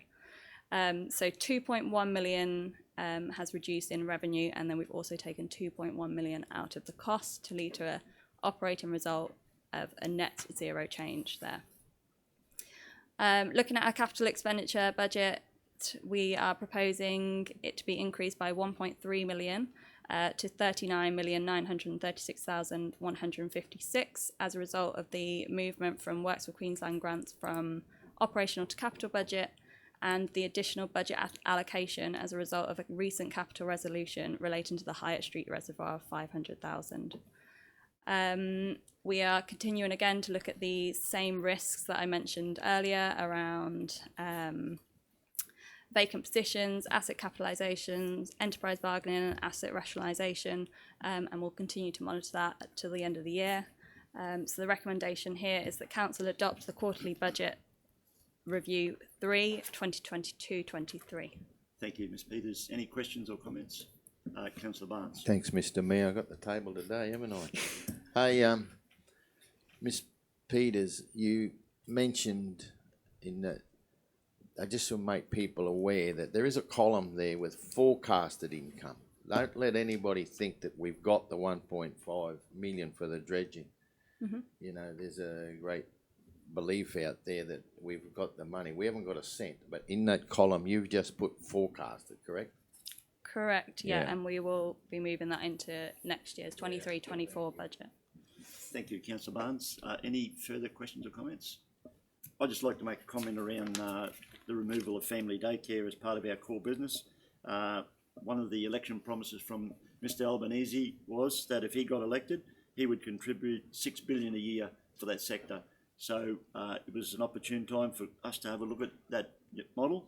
It wasn't competitive. $6 billion a year from the federal government will deliver to the private sector, and they'll deliver a great outcome for families who desire family daycare. Do we have a mover and a seconder, please? Moved by Councillor Chewy, seconded Councillor Baines. All in favour? Carried unanimously. Thank you. Thank you, Ms Peters. We move on to item 4.5, page 151, the operational repair and review, and Mr Graffin will present. Thank you. Through the Chair, Council adopted its 22-23 operational plan back in June 2022. So the operational plan outlines the activities proposed to be undertaken during the financial year that contribute to the achievement of the strategies outlined in our corporate plan. So you can see from the attachment in the report, the operational plan 22-23 identifies operational initiatives under each of our pillars. It identifies a success measure, what we're hoping to achieve in that initiative, and also the expected work to be undertaken based on the different quarters of our financial year. Probably most importantly is the status, and you can see there that we have a number of status initiatives there, either not commenced, at risk, on target, not proceeding, continuing into 23-24 and complete. I will take the report as read. There's a couple of items there there's one item there at risk. That item is just around a facilities review we're doing. That facilities review has been paused while we've gone through and been looking at the transition plan for our organisational redesign. So that work is starting to commence now to have a look at the new teams and where those new teams will fit and the facilities that they will fit in. Beyond that, there's a couple that are transitioning through, a couple of big items there. We already covered the STP in Port Hinchinbrook. Obviously, the second tender has closed and is currently being assessed and will likely come to Council in June. Obviously, if the initial tender had been awarded, that process and that program would have progressed earlier. And probably the other one of keynote and interest is the Mission Beach Town Centre Revitalisation Project. So pleased to say the detailed design hit 50% last week. That'll be presented to Council and endorsed to progress to a sort of IFC issue for tender issue for construction packages. So that is fully funded. That is ready to be considered, but likely that that tender process and evaluation will take us somewhere in September, October, when that's coming to Council for consideration. So it's just identified in this report as moving forward, but there is a recommendation there with the report that the review of the 22-23 operational plan to 31 March be received and its contents noted, but I'm happy to address any questions around that report. Thank you, Mr Graffin. Any questions or comments? Councillor Pervin. I move by Councillor Pervin, seconded by Councillor McLeod. All in favour? Carried unanimously. Thank you. We move on to item 4.6, page 170. Request for leave of absence, Councillor Pervin, and Mr Graffin will present. Thank you, through the chair. This is quite a short report. There's a recommendation there that Councillor Nicholas Pervin's request for a leave of absence from the period Thursday 22nd of June 2023 to Monday 26 June 2023 inclusive be approved. Any questions? Moved by Councillor Barnes, seconded by Councillor Chewy. All in favour? It's carried unanimously. Thank you. You voted for that, Nick? Yep. We move on to item 4.7, page 172. Request for leave, Councillor Mark Nolan, and Mr Graffin will present. Through the chair, a similar vein, this one, it's a recommendation in this report that Mayor Councillor Mark Nolan's request for leave of absence for the period Monday 7 August to Friday 18th of August 2023 inclusive be approved. I'll just put some content around that. I'll actually be going to Canberra on Monday the 31st of July with FNQ Rock deputations until Thursday the 3rd of August, and then we'll be driving to Mount Isa on Friday the 4th. So that'll mean you'll be the acting mayor, Councillor Barnes. So just giving you the heads up. Be some changes. Big changes. No, they won't be. Do we have a mover and a second? Moved by Councillor Baines, second by Councillor Chewy. All in favour? Carried unanimously. Thank you. Mr Mayor, with Yeah. your indulgence, before we move on, can we just take a 5-minute comfort break? Yeah, absolutely. Yep. Good on you. 5-minute comfort break. You're right, Daniel?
Councillors will reconvene and move on to item 5, asset sustainability, 5.1, page 174, lease agreement disposal, Bingle Bay Campground, and Mr. Valenti will present.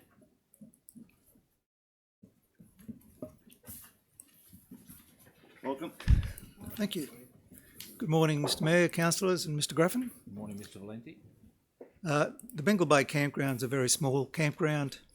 It has only 8 unpowered campsites. Until earlier this year, the council was able to manage the site at a relatively cost-effective manner with the benefit of an on-site caretaker who took the bookings on site. That caretaker left in Easter of this year. Given the very small amount of revenue that is generated by that campground, it was considered not feasible for council to continue to operate that site as a campground. Fortunately, however, council was approached by members of Juru Warrangbara Aboriginal Corporation to take over the management of the campground. That corporation is a not-for-profit organisation and it represents the traditional owners of the site. Council officers were able to negotiate the terms of a facility use agreement with the board members of Juru, which allows Juru to take over the operation and continuity of that site as a campground. The proposed agreement represents considerable cost savings for council, as set out in the report. The agreement also ensures that this unique campground remains open under the management of Juru. Juru board members have indicated to council officers that they intend to install an online booking system, which will improve, we believe, the occupancy of the site. They've also assured us that anyone, including members of Juru, will need to book a site via their booking system. Juru have also agreed to leave the playground and the barbecue area at the northern end of the site accessible and open for members of the general public, whether they camp there or not. The campground's been closed since Easter 2023. We've carried out some maintenance work since then. And Juru intend to reopen it as soon as they get their systems and their permit in place, which we hope will be within the next month. Normally, the facility use agreement would not require council resolution. However, because we're seeking to transfer the assets on site to Juru as part of the agreement, we require a council resolution under the Local Government Regulation 2012. So that's the reason we're here. So in terms of the facility use agreement, all the terms have now been agreed in principle, and council officers recommend that council apply the exception contained in section 236 1B2 of the Local Government Regulation 2012 to transfer council's interest in the improvements on the land to Juru Warrangbara Aboriginal Corporation as a community organisation pursuant to the facility use agreement, which contains the following key terms. The user is Juru Warrangbara Aboriginal Corporation. The premises are Bingle Bay Campground, located at Alexander Drive, Bingle Bay. The term is from 1 May 2023 until 30 June 2025. The fee is $872.50 per annum, which is a contribution to council charges. There are no outgoings. The fee includes those outgoings. The permitted use under the agreement is a campground and Aboriginal traditional and customary uses. As I've stated, ownership of the buildings will be transferred to Juru, and council transfers all of its interest in those improvements, including the amenities block, the barbecue area, the children's playground and the internal road. Secondly, council recommends that officers recommend that council authorise the Chief Executive Officer to execute the facility use agreement on behalf of council as the owner, and that council authorises the Chief Executive Officer to ensure ongoing compliance with all terms and conditions of the facility use agreement. I'd finally add that the term of the agreement is quite short. This is to enable Juru to test if they have the resources to properly and successfully manage that site. It's the first venture of this nature for that group. We sincerely wish Juru every success in that new venture, and we hope that this agreement strengthens our relationship with Juru and it leads to us working together to explore the possibility of expanding Aboriginal tourism in Mission Beach. Any questions? Thank you, Mr. Valenti. Councillor Tui. Thank you, Mr. Valente. Just two questions. Firstly, going into a new business for anybody can be a little bit overwhelming at times. Are we still able to provide Juru with guidance if they require it? We've made that offer in terms of helping them with their website, any maintenance issues that they can't deal with. We've given them information on our standard caretaker duties, for example, so they can incorporate that. It's an open offer. Whatever we've got, we will assist them with. Perfect, thank you. And secondly, regarding the length of stay at the campground, is that, is that something that is written as per the other campgrounds in our area, or do Juru set their own sites, the length of stay? The agreement requires the user to apply for a permit, which under our local laws is a camping permit. The permit will require a maximum length of stay of 7 days. So that'll be covered in their permit, which they're in the process of applying for now. Any further questions?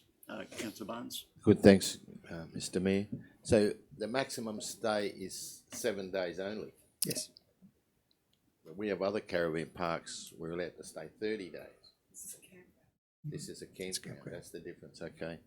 And dot point G, council transfers to the user all the rights, title and interest in the improvements of the land, including the amenities block, barbecue, playground and internal road. Yep. There's a road which Am I allowed to go on that road? You can, to a certain point where it enters into the property. There is still access. They will grant access, as I said, to public access to the playground and the tables. There's also access across the beach. So if I wish to have a picnic at that end table and shelter, which I often do, I'm still allowed, and then access the beach from there? Yes. It doesn't read that way to me. It reads, we're going to hand it over, the internal road playground. That's the way I read it. Yep. They allow access across the road, bearing in mind that road has very, very limited vehicle access. Once campers are in there and vehicles are in there, it's very difficult for the public to manoeuvre in that site. So as far as it's possible, they will agree to allow access through the site. They will allow, or why don't we allow it here now? Why do we have to let them allow it?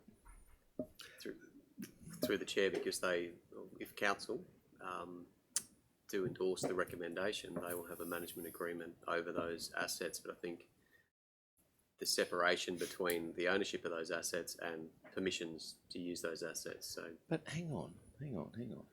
That road is a gazetted road. To a point. I saw on the map on Tuesday, it's a gazetted road right through. Yep. So they shouldn't have any right of stopping a visitor who wishes to go and have a picnic at the end, correct? No. The agreement requires them to comply with all statutory requirements and local laws. That gazetted road is still open, it's not closed. Oh, yeah. So they can't stop me, I don't have to ask permission to anybody, I can just drive in and have a picnic, correct? I imagine that's correct. Right, I imagine they will put signs know. up about vehicle access though, because it is very restricted. And if we lease anything, we normally have a tick and flick, like every 8 weeks we go for a visual inspection and we tick and flick. Are we going to do that in this situation? The assets are transferred to them, their repair obligations are entirely up to them. We will, I imagine, still inspect it to see if they're in compliance. All right, that's great if that happens. And bookings, why do they have to set up their own booking? Why don't they come under the council booking system that we use for the other parks? The booking for this site was done by the on-site caretaker, so people had to turn up in person, book if there was availability. That caused all sorts of problems, of course, with southern tourists turning up with no access or no sites available.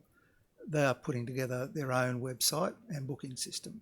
But wouldn't it be better if I'm a tourist and I come into our show and we heard our previous speaker, Mr. Blanchett, talk about when we come in, like I can click up Cassowary Coast and I can see all the van parks and where I can park my van. Shouldn't this come under that? Why should there be another arm? Because we're no longer managing this site. It's just not feasible for us to manage it. So we can't partly manage it by taking bookings and then have to have a process of transferring or referring those bookings to the actual operator. Yeah, I just question it because us as a council sitting here, the only way we're going to have input and know how the park's going is if we know how many people are going in and out. Is that right? Through the chair, at the start of the report, the council to operate a campsite of that size is unsustainable based on the infrastructure that's there, the location.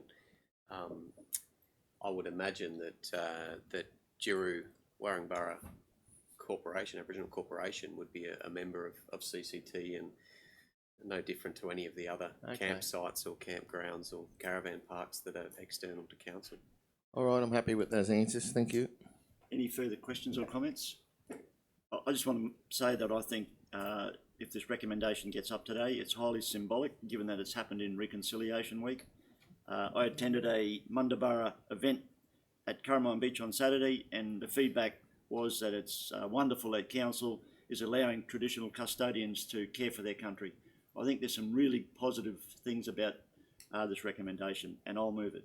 You have a seconder, please? Seconded. Councillor Baines. Any further comments? All in favour? Carried unanimously. Thank you. Thank you. Thank you, Mr. Valenti. We move on to item 6, Planning Services, 6.1, page 178, Evolving with Our Coast, CHAS. And Mr. Horton will present. Thanks, Mr. Mayor. Morning, Council. Still morning. Thank you. Mr. Horton. Through the chair, item 6.1, Evolving Our Coast, Cassowary Coast Coastal Hazard Adaptation Strategy. CCCHAS. It's a bit of a long-winded one, but we're finally here after a number of years. First of all, I'd like to, I suppose, acknowledge the funding from the state through LGAQ with Q Coast 2100 towards council. They have been really well positioned and provided a lot of support to us as an organisation in this process. And I'd just like to thank those guys for that to start with. The strategy sets out the direction and key priority actions for council, stakeholders and our community to proactively plan, prepare and respond to coastal hazard risks for the future resilience of the Cassowary Coast community. The strategy comprises of vision, adaptation actions and location-based adaptation pathways to address coastal hazards from now until 2100 across the Cassowary Coast region. Coastal areas experience a range of impacts, including beach erosion and inundation, which we've seen within this area, especially with Cyclone Winifred to start with, and Cyclone Larry, and then Yasi through the Kabul region, which we know that storm surge which created havoc down there through that event. So these impacts and damage caused can be significant and associated with that major storm, as I just explained. A six-week consultation process concluded at the end of March 2023. We put the draft back out for consultation, and during that period, feedback was sourced on that draft. And the draft strategy, what come back was positive. There were no significant changes between the draft strategy and the final strategy presented to council, endorsement in January 2023, and we also got confirmation from LGAQ that they didn't have any changes between the draft and our final document, which was provided in an email earlier this week. If endorsed, the implementation of the strategy will be an operational matter for council. It would involve ensuring that the coastal hazards are included within the organisation's risk framework, applying for specific grants, and projects there in those grants. Modifying existing businesses as usual processes to take account the coastal hazards into the future. So through that council, we really need to, make sure internally we look at our planning schemes. We will probably provide a component in our planning reports and other sections within the organisation, within their reports on, the risks involved with these types of developments within our coastal regions. So it then will be developed and aligned with our corporate and operational plans. A key adaptation response is the public funding of our coast protection works are focused on benefits to the broader community and public assets protections over private benefits. So what we're saying there is our coastal foreshore areas that we look after, especially parks, toilet blocks, all our infrastructure, especially around our water and sewage infrastructure. Ergon's got a lot of components within our foreshore we see in South Mission, that we look after that outside of private people. So the benefit to the private, we need to ensure that our schemes talk to adaptation strategy from private owners, and they look at doing their risk mitigation within their own property. So whether that's the design of their building or internal rock walls within their premises, so within their boundary. You see a lot of that type of work happening now down on the coastal regions, the south coast, around the Goldie and those types of things, with different developments being done there. So, council, I'll continue on.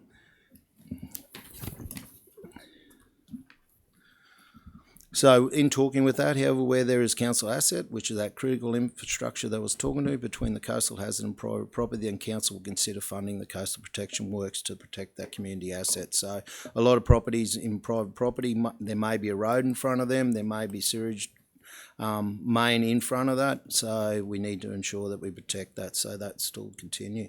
Council's development assessment reports, which will talk about future planning scheme amendments, will consider the future development or zoning changes. So the government's looking at those changes within the legislation at the current time around changes for different events and whether you can back zone and the process around that.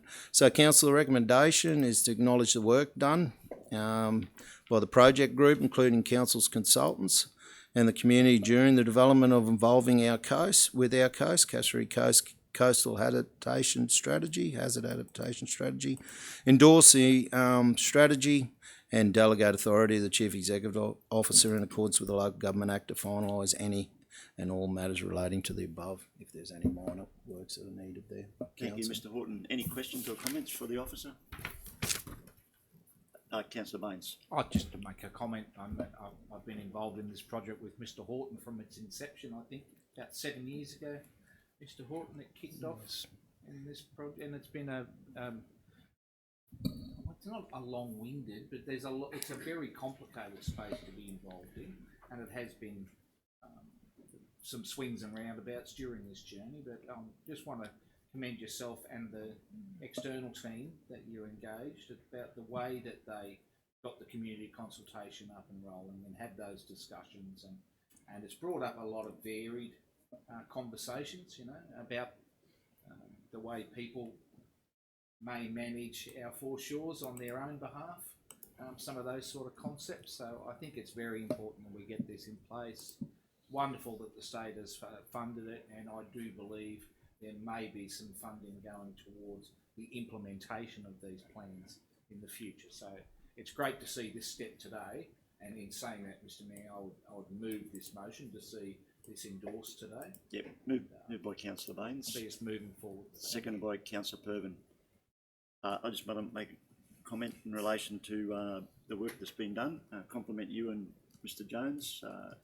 Mr. Jones has presented the draft to the DDMG and the LDMG, and it was a very professional presentation. A lot of questions flowed from it. And in terms of our responsibility, our current planning scheme, 2015, reflects sea level rises. So this document, CHAS, and the planning scheme will work hand in hand.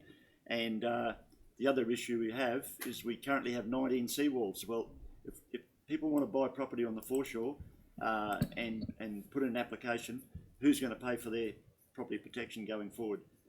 And my comment is it shouldn't be ratepayers. I think that's a critical responsibility for the current council and the next council in terms of ongoing funding of seawalls and protections of property. Shouldn't be the wider ratepayer base that funds it. All right, we have a mover and a seconder. All in favour? Carried unanimously. Thank you. We now move on to item 6.2, page 186, application for reduction in infrastructure charges, and Councillor Pervin and Councillor Barnes will leave the room, as they indicated at the start of the meeting.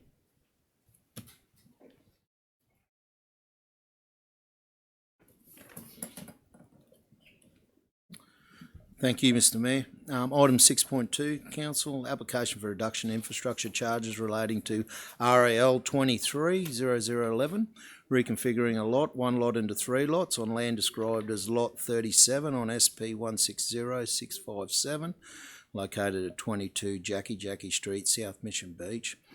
Council has received a request for 100% reduction in infrastructure charges for this application. The application was approved by Council via delegated authority, subject to conditions on the 27th of March 2023, when an infrastructure charge is issued for the amount of $58,679.10.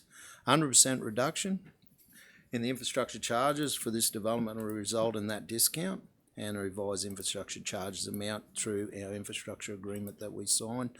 If delivered within that period of 3 years, will be waived.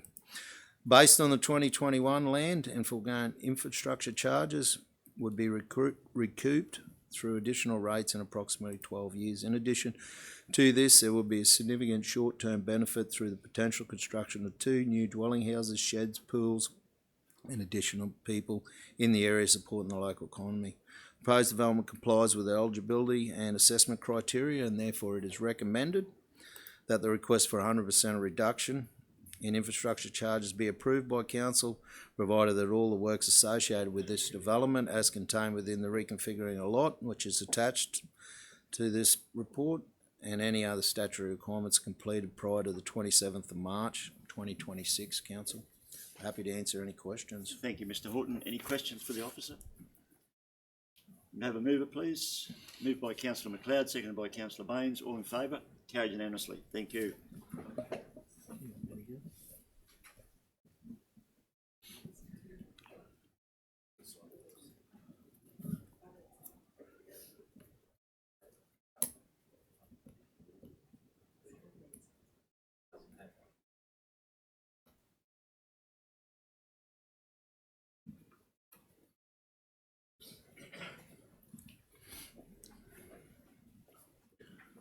Welcome back, councillors. We move on to item 6.3, page 205, material change of use for undefined use, and Mr Horton will present. Thanks, Mr Mayor. Item 6.3, MCU 220038 is a material change of use for undefined use. We've got a short stay, fully self-contained RV park and caretakers residence on land described as Lot 273 on CP 859330, situated 13 Boyd Road, Mission Beach. As we be fully aware of the history, that used to be the old Mission Beach school site.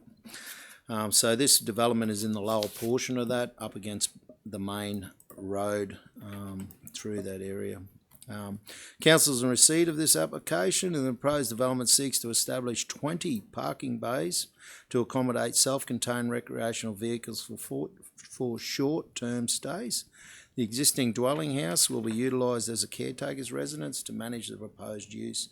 The site is proposed to be managed by the Camper Van and Motorhome Club of Australia, which is a CMCA, and utilised for recreational vehicles, RVs, for short term period, only no more than 7 nights in a 21-day period. Unlike commercial caravan parks, the proposed development will not supply facilities such as amenity blocks, washing machines and showers. Additionally, it will not provide facilities for families such as pools, tennis courts, kids entertainment and cabins, which usually comes with your normal caravan park. The RVs attending the site will be entirely self-contained in accordance with the CMCA self-contained vehicle policy. We've additionally put in additional conditions there, Council, on top of that to ensure that grey water and that the facilities are plumbed within to those caravans. So the access to the site will be via the new access point to Porter's Promenade. As I said, this development is down in that lower portion, fronting Porter's Promenade. You'll actually see there's a fair bit of landscaping works that already occurred, which will link with a 4 metre wide minimum all-weather gravel driveway. It is noted the existing access arrangements from Boyett Road will be retained to facilitate access to the caretaker's residence. So they have an existing access off Boyett Road to the existing house and secondary dwelling that's already on that property. Existing landscaping along Porter's Prom, as I said, in Boyett Road is proposed to be retained. A communal waste storage area will be provided along the Porter's Promenade, which will be screened from street view. The waste bins will be wheeled to Porter's Promenade to be picked up and frontage for curbside collection on its designated day. The site is connected to reticulated supply of water, electricity, telecommunications infrastructure, which will continue to service the proposed development with a new power box and water tap to be implemented in proximity to the RV parking bays. It is considered that the proposed RV park will be complementary to the number of surrounding land uses, including the Mission Beach tourism area, by potentially increasing patronage to these areas. Well, we currently got the Mission Beach Village Green master plan and rolled out of that project, and we have the markets and all that down in that area, so that main tourism area. Potential increase of these people going there. The proposed location of the RV park allows for patrons to use the walking and cycling networks, which we have through that area, that adjoins the site for exercise and to access to the Mission Beach tourism area. The Mission Beach tourism area is less than 5 minutes walk from the site, approximately 400 metres. A total of 3 submissions were received by council, as it had public notification. It was impact accessible application. During the notification period, raising objections to proposed development and requesting specific conditions be placed on the development. Key concerns were the overall suitability of the site for proposed development, given the number of caravan parks already within Mission Beach, the more valuable use of the site for premium tourism accommodation, residential development or public open space given the location, the design of the proposed development providing adequate space between sites and the restriction to exclude cabins, the impact of the proposed development on scenic values of the area and the existing landscaping around the selection of plants for that council. The proposed development has been conditioned to provide adequate landscaping treatments, noise attenuation, odour attenuation, waste storage and removal, parking arrangement and access to minimise any detrimental effects on the amenity of the area.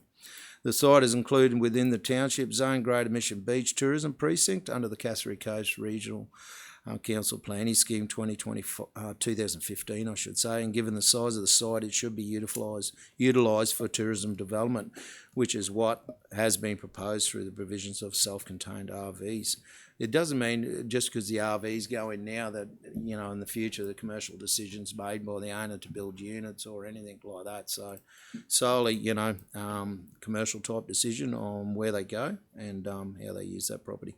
There are a number of sites within Mission Beach area which have been designated for residential or high-end tourism development, as the proposed development is for self-contained RVs with minimum infrastructure. It could be repurposed, as I just said, and for premium tourist accommodation in the future. The application is generally consistent with the requirements of the Cassowary Coast Regional Council Planning Scheme and does not raise any significant issues that cannot be addressed by reasonable and relevant conditions. Therefore, the proposed application is recommended for approval subject to reasonable and relevant conditions. Council, I'm happy to answer any questions. Thank you, Mr. Horton. Any questions? Councillor Pervin. Yeah, thanks, Mr. Horton, for your report there. Look, I've had a bit of a talk to Councillor Chewy, who's in her division down there. Some of the conditions that were in there, we'd just like to, condition that I'd like to see added to this. I'm happy to move the motion for this to go ahead with a couple of amendments to the conditions, conditions to be added. One of the conditions being the applicants to install a new internal dump point at no cost to council in accordance with the relevant Australian standards to the satisfaction of the Director of Delivery Services. Reasons for this is the CMCA Park in Innisfail has an on-site dump point. The condition is consistent with what was placed on the this condition going for this one be consistent with that from the Innisfail CMCA. The Mission Beach dump point that's currently down there on Porter's Promenade, is that correct, Councillor Chewy? Yes. It's in peak season, it gets very busy. So I think just to take a bit of the pressure of that one, to have this condition installed on there. And also the area surrounding is an environmentally significant area, and waste needs to be made sure it's put into a secure location so we don't have any environmental impacts. So I'd like to see that condition added. I'll pass that on if other councils are prepared to get this up and going. That's a condition I'd like to see added. So before we go to Councillor Chewy, we might deal with Councillor Perman's request for this additional condition.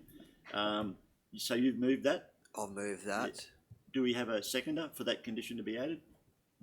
Councillor Chewy, any discussion on that or any further comments?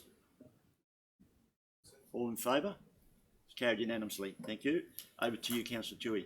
Thank you. Yes, I would also like to see a condition added to the report, please.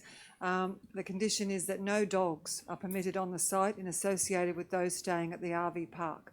The applicant owner caretaker must ensure that these requirements are made known to those staying at the RV park to the satisfaction of the Director of Delivery Services. And the reasons being, the area surrounding that site is environmentally significant and frequented by cassowaries, and in order to minimise the impact on cassowaries, dogs need to be prohibited. There is no fence proposed, and the traffic along Porter's Promenade and Boyette Road is busy during peak season with both foot traffic, car traffic and cycles. So thank you. I'd like to move that. So it's moved by Councillor Chewy, seconded by Councillor Perman. Can I just question that one? Sorry, Councillor Chewy. So that's a ban on all dogs altogether, or okay? So we've got a move and a second for that additional condition. Any further comment, Councillor Barnes? I'd like to talk against Councillor Chewy's proposal, as I think a lot of retirees and families are currently travelling and they can't shoot the dog when they leave home. They've got to take the dog with them. And I think you'll find a lot of these travelling dogs are so well mannered and they're part of the family. And I think it could jeopardise tourism in the Mission Beach area if we're being discriminative against those who have family pets and those against. Thank you, Councillor Barnes. So any further comments? Yeah, thank you. Everybody loves their dog, Councillor Barnes, but we all know there are times when even the best behaved dog has a moment of madness. So I still would like to see my recommendation go across. Thank you. So we have a move and a seconder. Are there any further comments? Sorry, Councillor Mr. Perman. Oh, I didn't second that. Oh, you didn't? No, I didn't second Okay. it, no. We have a seconder I then queried it. for Councillor Chewy's additional condition. Councillor McLeod seconded. Okay, over to you, Councillor Perman. Just on that, the current caravan parks that are down there, what's their stipulations and rules in relations to dogs? I believe the hideaway does allow dogs through, but they have a fence. This is a non-fenced area. This is my issue. Whether they put a fence in, then maybe I would come back for consideration. But at the moment, there is no fence. It's a busy dog. Not only do I worry about the impacts that dogs might have on the environment, that little banjo could run across the road and get run over by a car because there is no fence. And like I said, everybody loves their dog, but sometimes dogs can act erratically. That's just my opinion. Thank you. Councillor McLeod. Through the chair, can I just support Councillor Chewy on that? There are other accommodation places that do allow dogs, and I see Councillor Chewy's point on it not being a fenced area, so I am in support of no dogs at this point. If they fence it, it could be a totally different story, but there are other places in the area that do allow dogs that are fenced, that are a safer option, and that those travellers with their pets could utilise. Okay, we have a mover and a seconder. Are there any further comments? Those in favour of the additional condition? Sorry. Yep, Councillor Baines. This is a separate to the previous one, isn't it? Yeah. Yeah. Okay, thank you. Those in favour? Wow. 3, okay, 3 in favour. Those against? 3 against. I'll use my casting vote and support Councillor Chewy's request for that additional condition. Through the chair, council, can I just outline as well, with the decision notice goes out for these applications, during the process of that, they have 20 business days to be able to negotiate conditions as well. So I just want to raise that with council just so he's fully understands. So the decision notice will go out with these additional conditions as been approved. They can also come back and negotiate with us. So I just want to outline that. Okay, so we've voted on those two additional conditions. We'll now vote on the recommendation with those two attached. Do we have a mover, please? Moved by But the councillor. whole recommendation? Yeah. Can we talk on it a bit? After we get Yeah, a okay, mover and a thank you, seconder. Mr. Mayor. Councillor Sorry. Pervin is moving it, seconded by? Councillor Barnes is seconded. And you want to make a further comment? Yeah, I was just a couple of questions for Mr. Horton. A good report. Mr. Horton, this is not going to bring a big influx to every council around here from everybody who wants to start a hip camp, are they? And those who don't understand what a hip camp is, it's if you own a certain area of land, you're allowed to have self-contained caravans come and stay there, and you pay a small fee to the landowner. If anyone wants to know more about it, I'm available to ask. Yeah. Through the chair. Thanks, councillor. Look, anyone can lodge an application, councillor, through the system. Doesn't matter what property you own. If you wish to lodge an application for a caravan park or a self-contained undefined use, you're able to do that. However, what regulates that is the planning scheme, and fully understanding the planning scheme, there's zoning provisions in there and area precincts within that planning scheme. You need to assess the development on that. So if you're going to deal with these types of developments and it's within a straight residential precinct, you got to consider all the aspects of the approval. So you got to consider the noise, the waste, the additional traffic. You got local networks and so forth, or street networks. So with those types of developments for this type of use, you wouldn't propose that in a residential precinct where it's really mainly the character of the area is dwelling house and a shed. So you wouldn't go and put a caravan park in the middle of your residential precinct. So because this is tourism and of the zoning, that's why it's recommended that way. But outside that, you'd look at your rural use areas and all those types of other areas and really get back to your planning scheme, look at your criteria, your benchmarks, and work out whether you approve it or you don't approve it, as well as you got the impact assessment component with public notification. So that allows a lot of the community to be able to place a submission for council officers to consider during the process. Good, thanks, Mr. Horton. Sorry. I do think it's... sorry. Through the chair, I was just going to point of clarity that the hip camp isn't a use in our scheme. Hip camp is just an online market space for people that want to offer outdoor stays on their property. All right. Now, we've got another CMCA. One, is it two in our area? No, we've got one. That's right. The other one's in Kent. They only work limited months. Now, after reading this report, they aren't restricted to so many months, are they? Through the chair, no, they can operate 12 months of the year. Yeah, the one in Innisfail is a lease arrangement, and they consider their opening times. See, if you think back, when we approved the CMCA, we sat in this very room and stated the fact that it'd have no implications on the current caravan parks because they're an overflow anyway. Here we are now, we're going to give 12 months. So caravan parks, all right, they make a lot of money for 6 months, but they go backwards for 6 months. Are we going to hinder the existing caravan parks by allowing people to stay up the road? And through the chair, during the public notification period, we didn't receive any substantial submissions around hindering anyone's business. all right. We only got 20 sites here. As we're fully aware, within that 12 and 6 month period of Mission Beach is well over established with caravans within there. And we've had major problems with people, leasing out their private properties to cater for additional people that can't get in. So for me, look, the commercial basis from CMCA, they'll weigh up what their business model looks like moving forward.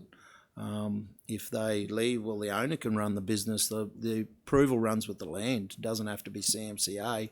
Could be the owner running 20 caravan sites himself. It's just an agreement he has internally. Yeah, that's a good answer, because those who come to us now when we walk up the street and say, I want to run a hip camp, we can now say, Well, listen here, you can go and stay at the CMCA. You're fully self-contained. We've put this in place for you. That might be, yeah, that's good. Through the chair, they can pick and choose where they wish to stay. Some people might stay at Belliana in the rest stop. You know, like it's really a decision on where you want to be. People stay at caravan parks because of the facilities. And some people mightn't stay there. You know, the setup of some vans these days are well self-contained, and we understand that, you know, and the market's changing and the operation's changing. You know, in the 70s, 80s, everyone needed a toilet block and, you know, established facilities. Today, they don't. So the market's changing. We need to change. Our planning scheme needs to evolve and recognise those changes as well moving forward. Through the chair, it's just worth to go back to your question, Councillor Barnes, clarifying the Hedrell Park was a consideration around a lease and terms in a lease because that's council-controlled property, whereas this is a consideration around an MCU. Yeah, a change of use for that. And the other thing is the pressure on the access. Like, we've got a road right beside it, and I think I spoke to you about this before. Wouldn't it be better if we let those people go around the corner and access from the side rather than the main thoroughfare? Through the chair, it's not within our jurisdiction. DTMR look after the main road, which, you know, ends at our jetty. So the assessment's gone through SARA. They've dealt with the access and conditioned that accordingly and provided that back to council. And a lot of applications that do go off the main road, and you'll see if there is an internal road, they don't allow it a lot. So, yeah, so they have this time, so they've considered those traffic numbers, the impacts to Porter's Prom and provided their recommendation back to council. And further to that, councillor, the other two parks that are there, everybody accesses from the Porter's front. Promenade anyway. Yeah, but they mightn't have had good councillors that suggested it, see? Probably not. No, probably not, yeah. Okay, Hey, just- lastly, Mr Mayor, I got the floor. Are you- okay. Hey, what was I going to say now? Hit me with it. Hit me. Oh, yes, I know what it was. Should Councillor Pervin put a specific number of rubbish bins in that amendment that he made? I don't want to see those people grab their bags and go and put in the rubbish bins down the main street or our picnic areas. Through I the just chair. speak to that one. Back on the CMCA in Innisfail, they've got their own commercial skip bin that's being used there anyway. Are we going to push that, Well, I Councillor Pervin? dare say it'd be in the conditions there, Councillor Barnes, if we We had are? looked through Through them the correctly. chair. Through the chair, we'll negotiate that. Yeah. Thanks, mate. They'll Thank go you. through that. Okay, just to clarify, we've had 2 conditions requested to be added. By resolution of council, they were approved. And with those 2 conditions added to the recommendation now, we've had Councillor Pervin move and Councillor Barnes second.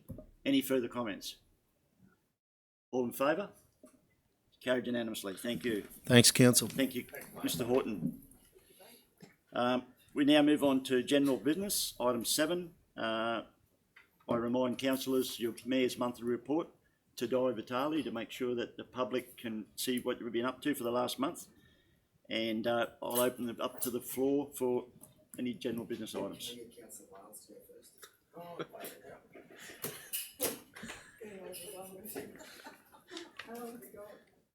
Yeah. Just a couple of questions to our officers. In the minutes from the last meeting, 6.2, I didn't want to take up too much time before, as I took up enough. Yeah, no, there's 2 more, Mr Baines. We changed the name of Bamba Street to Abraham. The local residents are just wondering what time frame will be on that and what's required of them. Would that be a Mr Goodman question or would that be a Mr Horton question?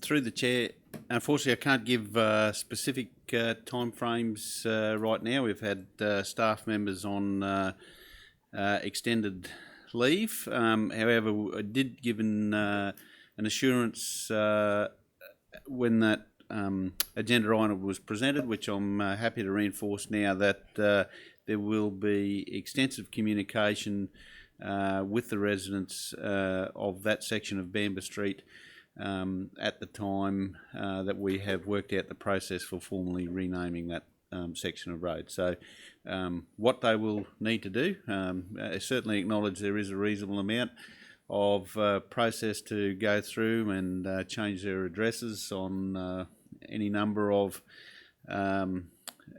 change this will change their address. We want to work through a process where that's done in an orderly way. I can't give a specific date right now. I'd just like to say they're very appreciative of council of doing that, and they're all chafing at the bit and can't wait.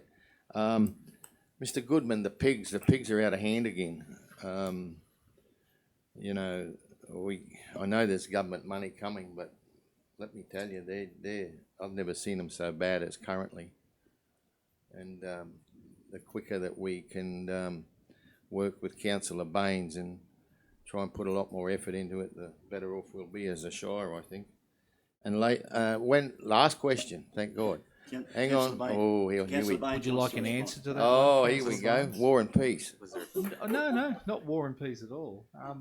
Councillor Barnes, there is a national feral pig conference in Cairns in the next couple of weeks, and there will be issues raised in the matter. There is some data coming out of the program that has been working for the last 5 years that the numbers of pigs in the Tully Valley especially has been quite well controlled, and there's some good data coming out of that. I think people confuse the mitigation of pig numbers with the eradication of pigs, and I don't think the eradication of pigs is a fair and reasonable expectation for the community to have. Feral pigs have been here for a long time, and I'm not sure I see a future where there aren't feral pigs here anymore. But I will say, Councillor Barnes, I appreciate the fact that, yes, we do need funding. To my knowledge, there is no funding coming, but if you're talking to people, we need to have the discussion around funding. I will say there's a very promising piece of work in the discussions at the moment where industry is talking about a co-contribution piece, and I think that's the future of feral pig management, not just in the Cassowary Coast, but at a national level. So funding from all sources of government, federal, state and local, but also input from industry to be part of this, and that we all work together. So there is a future there, Councillor Barnes, and I'll make sure I bring you updates from the conference when I get back. Thank you. And further to that, I just remind councillors that at the Country Cabinet meeting last fortnight, we did have a deputation with the Minister and the DG, and certainly called on the state government to help local government out with funding, because a lot of these feral pigs are bred in national parks, and we got to deal with the problem later. So the Minister and the DG gave us a good hearing, and state budget's due on 13th of June. Let's see what happens. Any further general business? Councillor Chewy. Thank you, Mr. Mayor. Sorry, Councillor. Thanks, Mr. Goodman. Oh, did you have more, Councillor Barnes? No, thank you. No. I just have several things. Those that watch the news and follow Mr. Knuth's reporting, he had hopefully a very positive outcome at the local cabinet in Cairns last week or the week before, where he went to question the Minister Bailey, who had to leave the room. So Ms. Palaszczuk took the question about potential funding for the Caramine Beach boat ramp, and the word contribution was used, but we hope that means a full contribution. So residents of Caramine Beach are very excited moving forward that they will finally get a great result, and we acknowledge the work that Mr. Knuth has done to push that forward. There is a volunteer expo happening in Innisfail on Wednesday at the Community Support Centre. So if you are looking to become a volunteer or you are needing volunteers, then reach out to the Support Centre in Innisfail to have a stall or an exhibition of some description. But we all know we need more volunteers in our community. We thank the ones that we do have and acknowledge their efforts and their continuing work, but it'd be great to see more people stepping up, and there's so many different ways that you can volunteer. So I hope that is a positive outcome as well. I attended a conference early last week, and I would just like to acknowledge it was a state conference, and I would just like to acknowledge that both our library team and our communication team were acknowledged in that conference. The library team for their ongoing work in expanding outside of just providing books and the other services they provide, and the wonderful work that they do on their Facebook page and in communicating and letting people know what is on at the libraries. Our comms team are also awarded just for their continuing effort in the work that they do and the presentations that they make. So I think that's well done to them.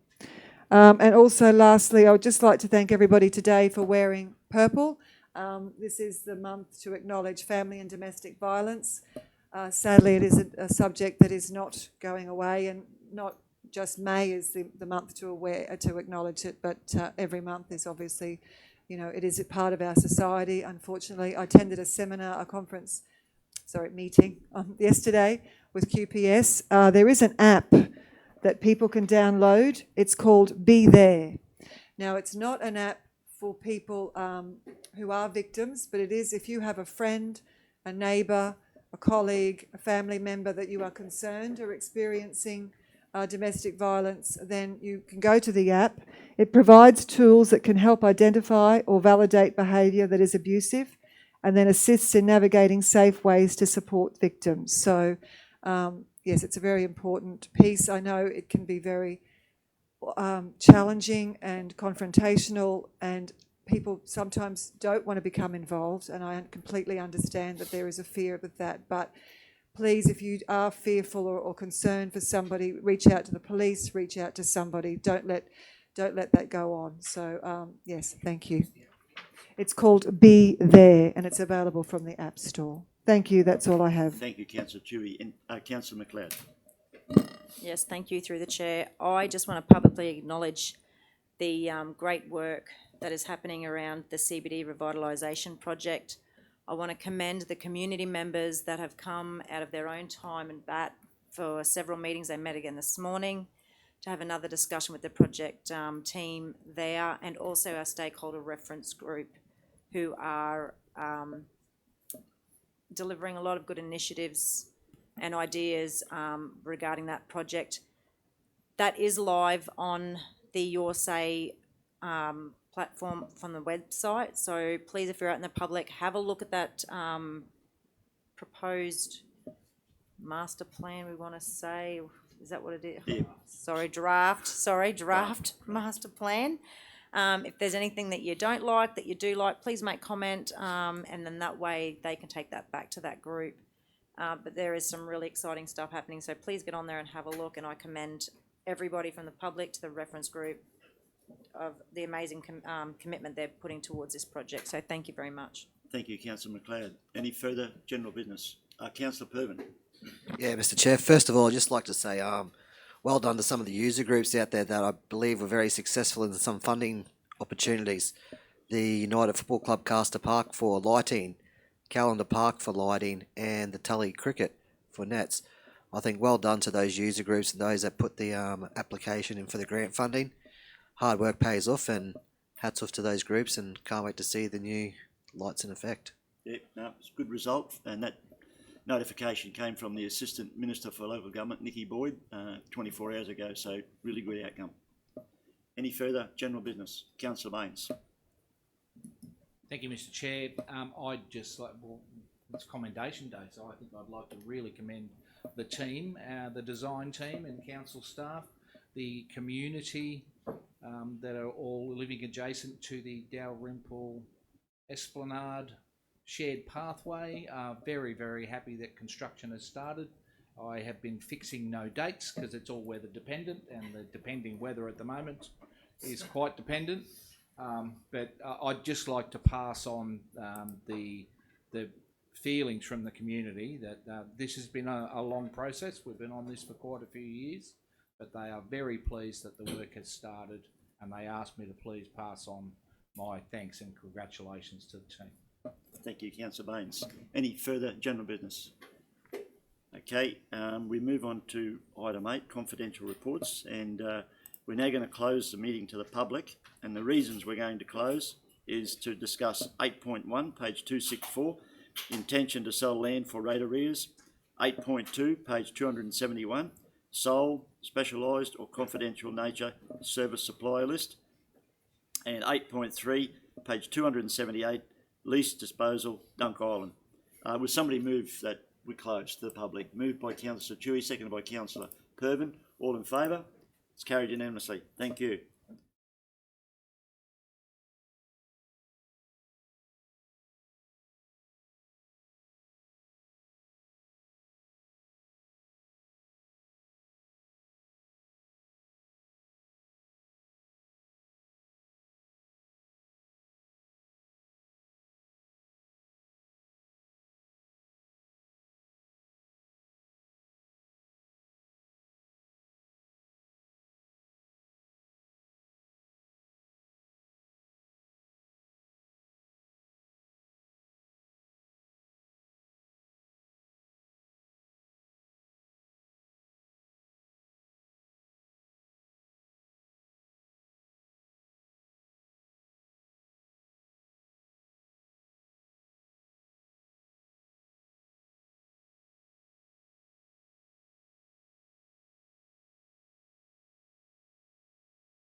Councillors and staff will now reopen the meeting to the public. Would somebody move so?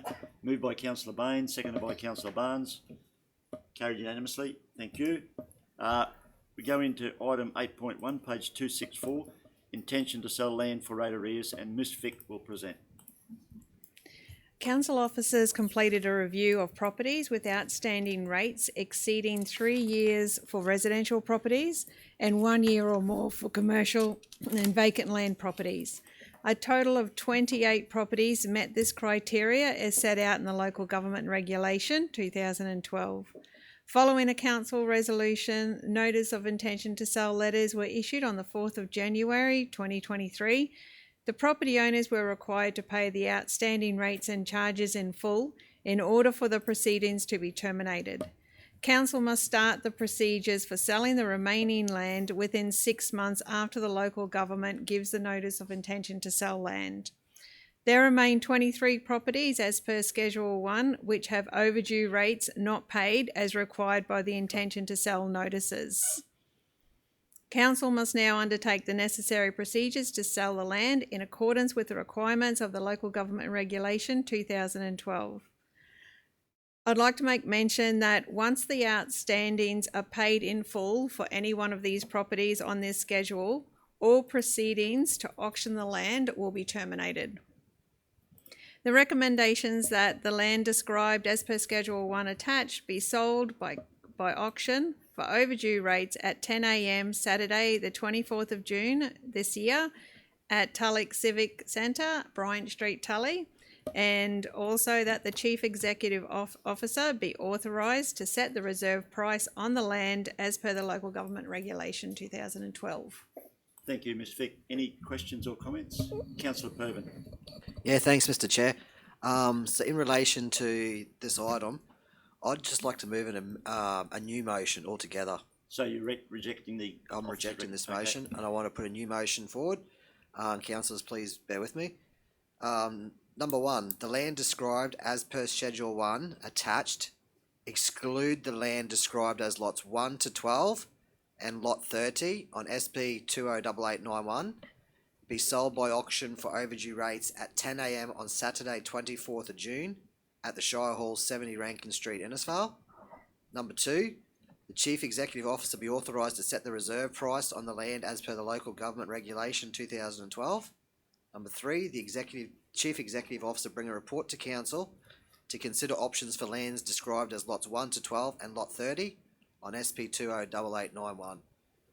Basically, I'm removing the land from Port Hinchinbrook that are on the to sell list, and reasons being Council's currently progressing the normalisation of Port Hinchinbrook and emergency dredging of 1 Mile Creek. I'd like further investigation undertaken with regard to the land described as lot 1 to 12 and lot 30 on SP 208891 and the currency of the body corporate management scheme prior to the individual lots being auctioned. The amendment to Schedule 1 also results in the majority of properties being within close proximity of the Innisfail Town Centre, and as such the auction would be best positioned to be in Innisfail. Thank you, Councillor Pervin. I'll second that motion. Do we have any further discussion on that motion? I'll put it to the vote. All in favour? It's carried unanimously. Thank you. Thank you, Ms Vick. Thank you. We move on to item 8.2, page 271, sole, specialised or confidential nature service supply list, and Ms Fletcher will present. Afternoon. Afternoon. As you are all aware, throughout the year there are occurrences whereby council procures goods or services and is unable to, or it would be impractical or disadvantageous for council to invite quotes or tenders. This is usually due to only one supplier being reasonably available to supply the goods or services, or because of the specialised or confidential nature of the activity being sought. To cater for these instances, Section 235 of the Local Government Regulation 2012 has allowed for exceptions of a sole, specialised or confidential nature. As these particular exceptions are required to be resolved by Council, a listing of these suppliers has been consolidated, and I'm here today to present these items for consideration. The recommendation is to adopt the proposed schedule, Attachment 1, Sole, Specialised or Confidential Nature Supply List 2023. Thank you, Ms Fletcher. Any questions or comments, councillors? If not, do we have a mover for the recommendation? Councillor Pervin moved, Councillor Barnes second. All in favour? Carried unanimously. Thank you. Thank you, Ms Fletcher. We now move on to item 8.3, page 278, lease disposal, Dunk Island, and Mr Valenti will present.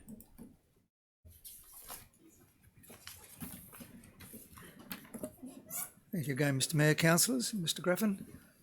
I appreciate activation of the Dunk Island spit is a matter of great interest in our region. I'll therefore summarise the salient points of the report and a bit of the background before we get to the recommendation. Council took possession of the spit in 2021 following a default by the previous lessee. In early 2020, Council decided to retest the market and publicly tendered for a 30-year lease of the spit. That tender, however, failed to yield a suitable lessee. In July 2020, the adjoining Dunk Island Resort was acquired by Green Seaweed 1 Proprietary Limited, which is one of a number of entities which I'll refer to as the Dunk Island Group. Council then began negotiations for an infrastructure agreement with representatives of Dunk Island Group to secure water, power and sewerage services to the spit. During the course of those negotiations, we discussed a possible lease of the spit reserve to the Dunk Island Group. I'm pleased to say the negotiations have progressed to a point today that we have agreement on all major issues, and we anticipate the lease will be signed shortly. Council officers therefore can now recommend to Council that Council apply the exceptions contained in sections 2361A, 2361C, Roman numerals 4, and section 2361E of the Local Government Regulation 2012 to grant without prior tender or auction a lease of the Dunk Island Spit Reserve on the following key terms. The lessee will be Green Operator 2 Proprietary Limited as trustee. The premises will be the whole of the reserve known as the Spit at Dunk Island. The term will be for 30 years to commence on 1 June. The lessee has to undertake capital works, which is to build camping facilities on the existing campsites and a cafe, bar, food and beverage outlet within 2 years of commencement of the lease. The completion of the capital works is an essential term of the lease. So failure to deliver on that will be a default under the lease. The rent for year one is the market rental, which will need to be determined by a valuer in keeping with the regulations. The rent for the first 2 years is waived to allow the lessee to undertake those capital works on the spit. The rent is then reviewed annually with CPI and market reviews every 5 years. There is a security bond of $50,000 under the lease, and the lessee has to contribute a bond of 5%. That's 10% in the report. It's actually 5% of the capital works once they are completed to ensure that those works, once they start, are completed. Outgoings payable by the lessee will include all rates and charges, including any monies which we as the lessor may be required to pay for infrastructure to the owner of the Dunk Island Resort. The permitted uses are campground, cafe, bar, amenities block, camp kitchen and other commercial, recreation and tourism purposes. The lessee must keep the amenities block open for use by the public, together with the camp, kitchen, barbecue and the food and beverage facilities, together with any part of the beach which is actually situated within the lease spit boundary. So there's guaranteed public access. The lessee must also comply with the terms of the ILUA with the native title holders of Dunk Island, which is set out in the lease. Ownership of the buildings, the lessee will take ownership of its own capital works. Council will also transfer to the lessee all of its right, title and interest in the improvements presently on the spit, which will include the amenities block and the camp kitchen. Item J, the lessee will undertake regular sand replenishment work on the spit to specified contour levels, which will be in a plan attached to the lease. Historically, that's cost council significant funds. They've taken over that obligation. Second recommendation is that council authorise the Chief Executive Officer to negotiate the final terms of the lease consistent with the above key terms, which I've just enumerated, and to execute the lease on behalf of council as lessor. The third recommendation is that council authorises the Chief Executive Officer to do all necessary acts and things to ensure ongoing compliance with the terms and conditions of the lease. Fourth recommendation, the council authorise the Chief Executive Officer to negotiate the final terms of the infrastructure agreement with the owner of the adjoining resort land and execute an infrastructure agreement consistent with the following key terms. The infrastructure landowner is Green Seaweed 1 Proprietary Limited as trustee of the Green Seaweed Trust number 1, which is the owner of the Dunk Island Resort adjacent to the spit, where the infrastructure is located. The infrastructure services to be provided are potable water, sewerage and electricity services, and they must be provided to the spit by the infrastructure landowner without interruption, except of course in the case of repairs or maintenance. The infrastructure costs, the infrastructure landowner must repair and maintain the infrastructure and comply with all approvals at its own cost. Council is not required to pay for the services, although the adjoining resort landowner may charge the lessee if it wishes, but it cannot charge the council. The agreement is binding on Green Seaweed 1 Proprietary Limited, the owner of the Dunk Island Resort, for so long as it or a related entity leases and operates the spit. It is not binding on future landowners of the resort though. Happy to take any questions, although we're not at liberty to discuss today any details of their proposal for the spit. In the long term, although I believe that there will be a joint media release made shortly. Thank you, Mr. Valenti. I'd like to move the motion and seek a seconder. Councillor McLeod seconds, and I would like to speak to the recommendation. I've been on council to vote on Experience Co, and they failed with the lease of the spit. I voted for Mayfair, and they failed with the lease of the spit. And now we have Dunk Island Group, and I just say thank you, thank you, thank you, because our community's been crying out for this. COVID recovery, tourism's going to be vital, and further to that, we made the Mission Beach CBD revitalisation our legacy project for the 2020-24 term, and that's now fully funded. So we'll have Dunk Island and Mission Beach in concert going forward, and it's going to be so good for our region, and it's a real morale booster in my opinion. Are there any further comments from councillors? Councillor Chewy. Yeah, thank you, Mr. Mayor. I support your words and congratulate Mr. Valenti on the work that you've done to get this across the line. I know community will be so excited and relieved that there's the possibility of something happening on that spit, and that public can still go there and can only get bigger and better. So well done. Thank you. Thank you, Councillor Chewy. Councillor McLeod. Thank you through the chair. Just to